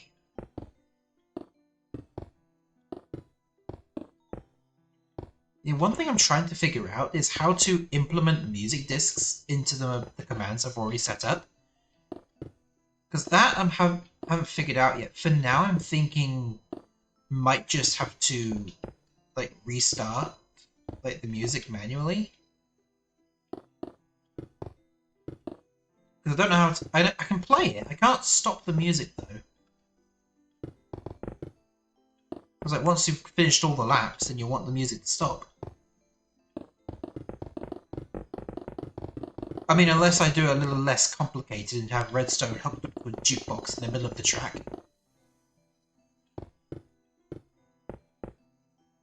Like having a dropper or a dispenser into a jukebox to be able to activate it. One of the two.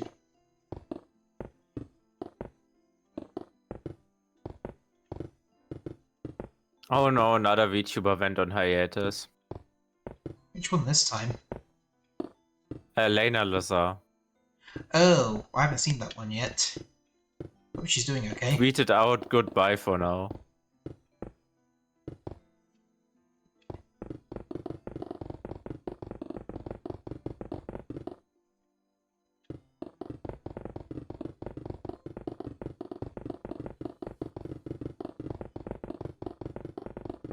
Yeah, Doki Bird was on hiatus for a little bit.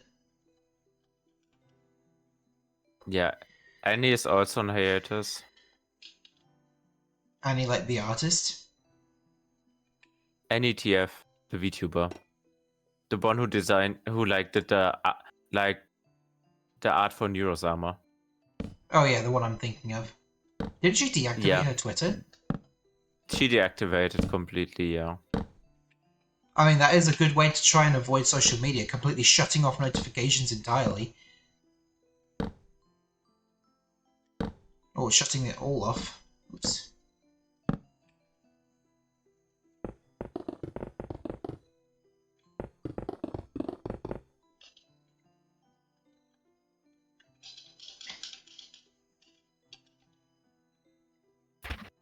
Alright, let's see. 1, 2, 3, 4, 5. I don't know why I'm counting. I should be able to fit it all in.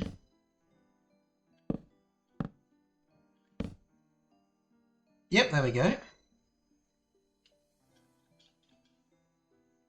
Oh, nice. Yeah, that's what I've been doing for all of the finish lines so far. It might update once we get to the 3D tracks, because they actually have more dedicated finish lines. Mm-hmm. Let's see, I've still got 30% power on my tablet, so I'll just do the commands now. So I've got all 3 kinds of command blocks, buttons, and I don't need the comparators right now. Because the comparators I use for like the track hazards, and this course does not have any. Oh, I just realized I should probably have filled this in. Oops.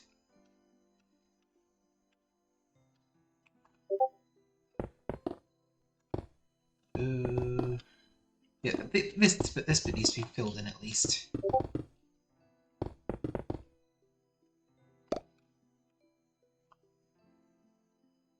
Okay.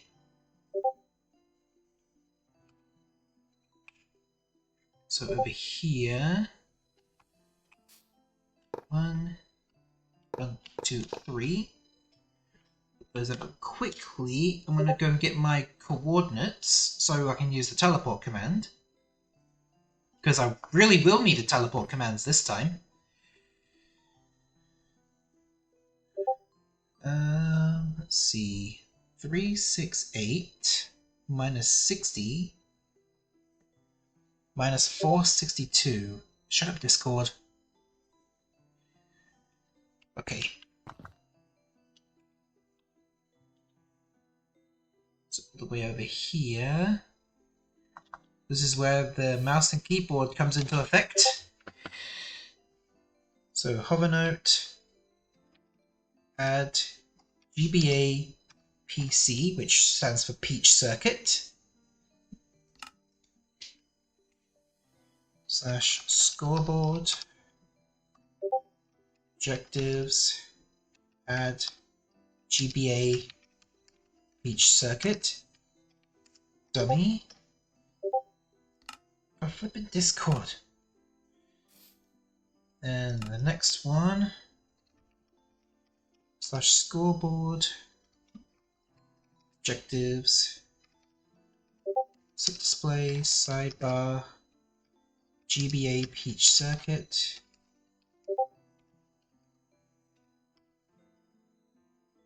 Ooh, okay. Then scoreboard, players set at all, shut up Discord, GBA Peach Circuit, set to 0, and then the teleport command. / TP at all to 368 minus 60 minus 462. Okay. So then place that there. And before I use it, I need to get these command blocks sorted out.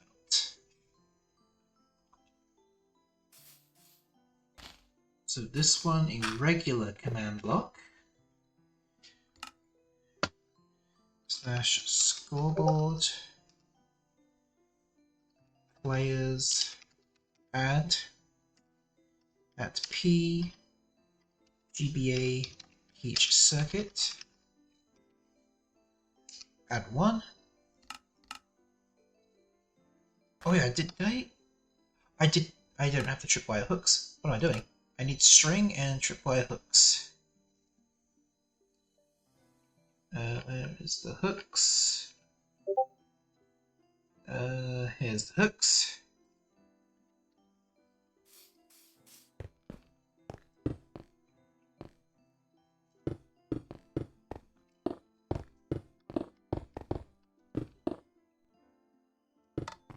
Alright, there we go. Tripwire hooks linked. And down here, a repeating command block. execute if score at P GBA Peach circuit matches, in this case, 4, since the GBA tracks only have 3 laps. Run scoreboard objectives, remove GBA Peach circuit. So hopefully look at this and this. Hopefully that does the trick. What is wrong with Discord? What is...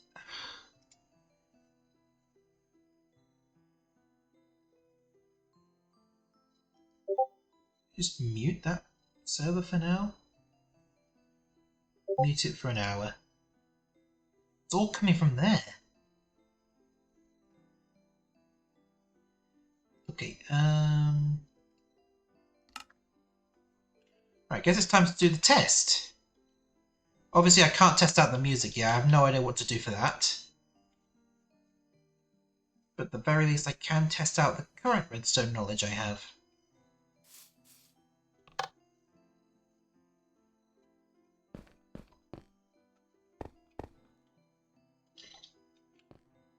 Okay.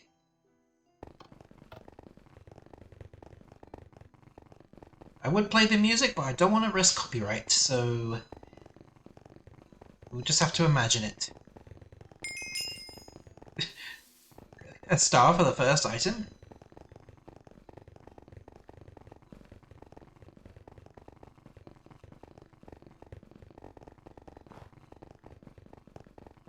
It's crazy how good this actually works.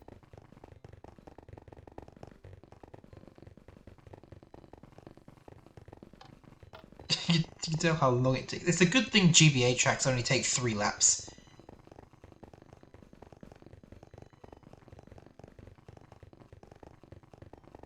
And I still haven't properly figured it out for multiplayer. Because it only goes to the nearest player, and sometimes that kind of messes up with the sequences, so I just stun a banana. The wrong player will get the lap count instead of the one who actually crossed the finish line. Alright, final lap.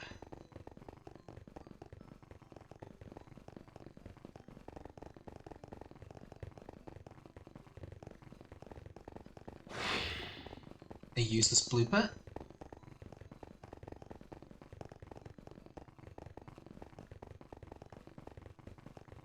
And what's this final item? A bomb. Don't think it even blew up. And final turn, let's see if the final command works. It does! Alright. I guess that's that. I'm not finishing that castle, because there's no need to.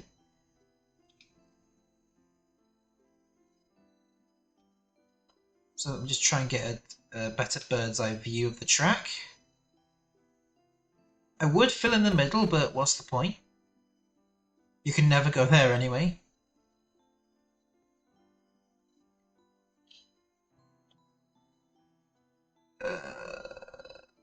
Okay, there we go. There it is. This is crazy big already. And look, that's Mario Circuit 2 right there. And Peach Circuit is basically 4 times the size. Are you ready to build like the Rainbow Road for an 3DS? Oh god. Yeah, I've got to build Saturn, I've got to build the moon. I've got to figure out all the instructions for building perfect spheres in this game. Let me just do print screen so I can save an image of this. Alright. So that was my recreation of GBA Peach Circuit.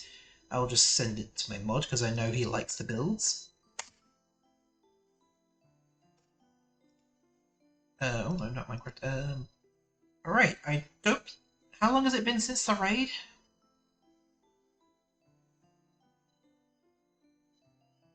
Let me have a look. When was the raid?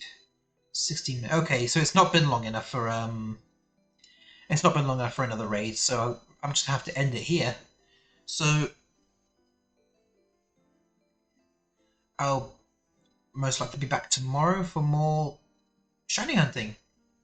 Bye-bye!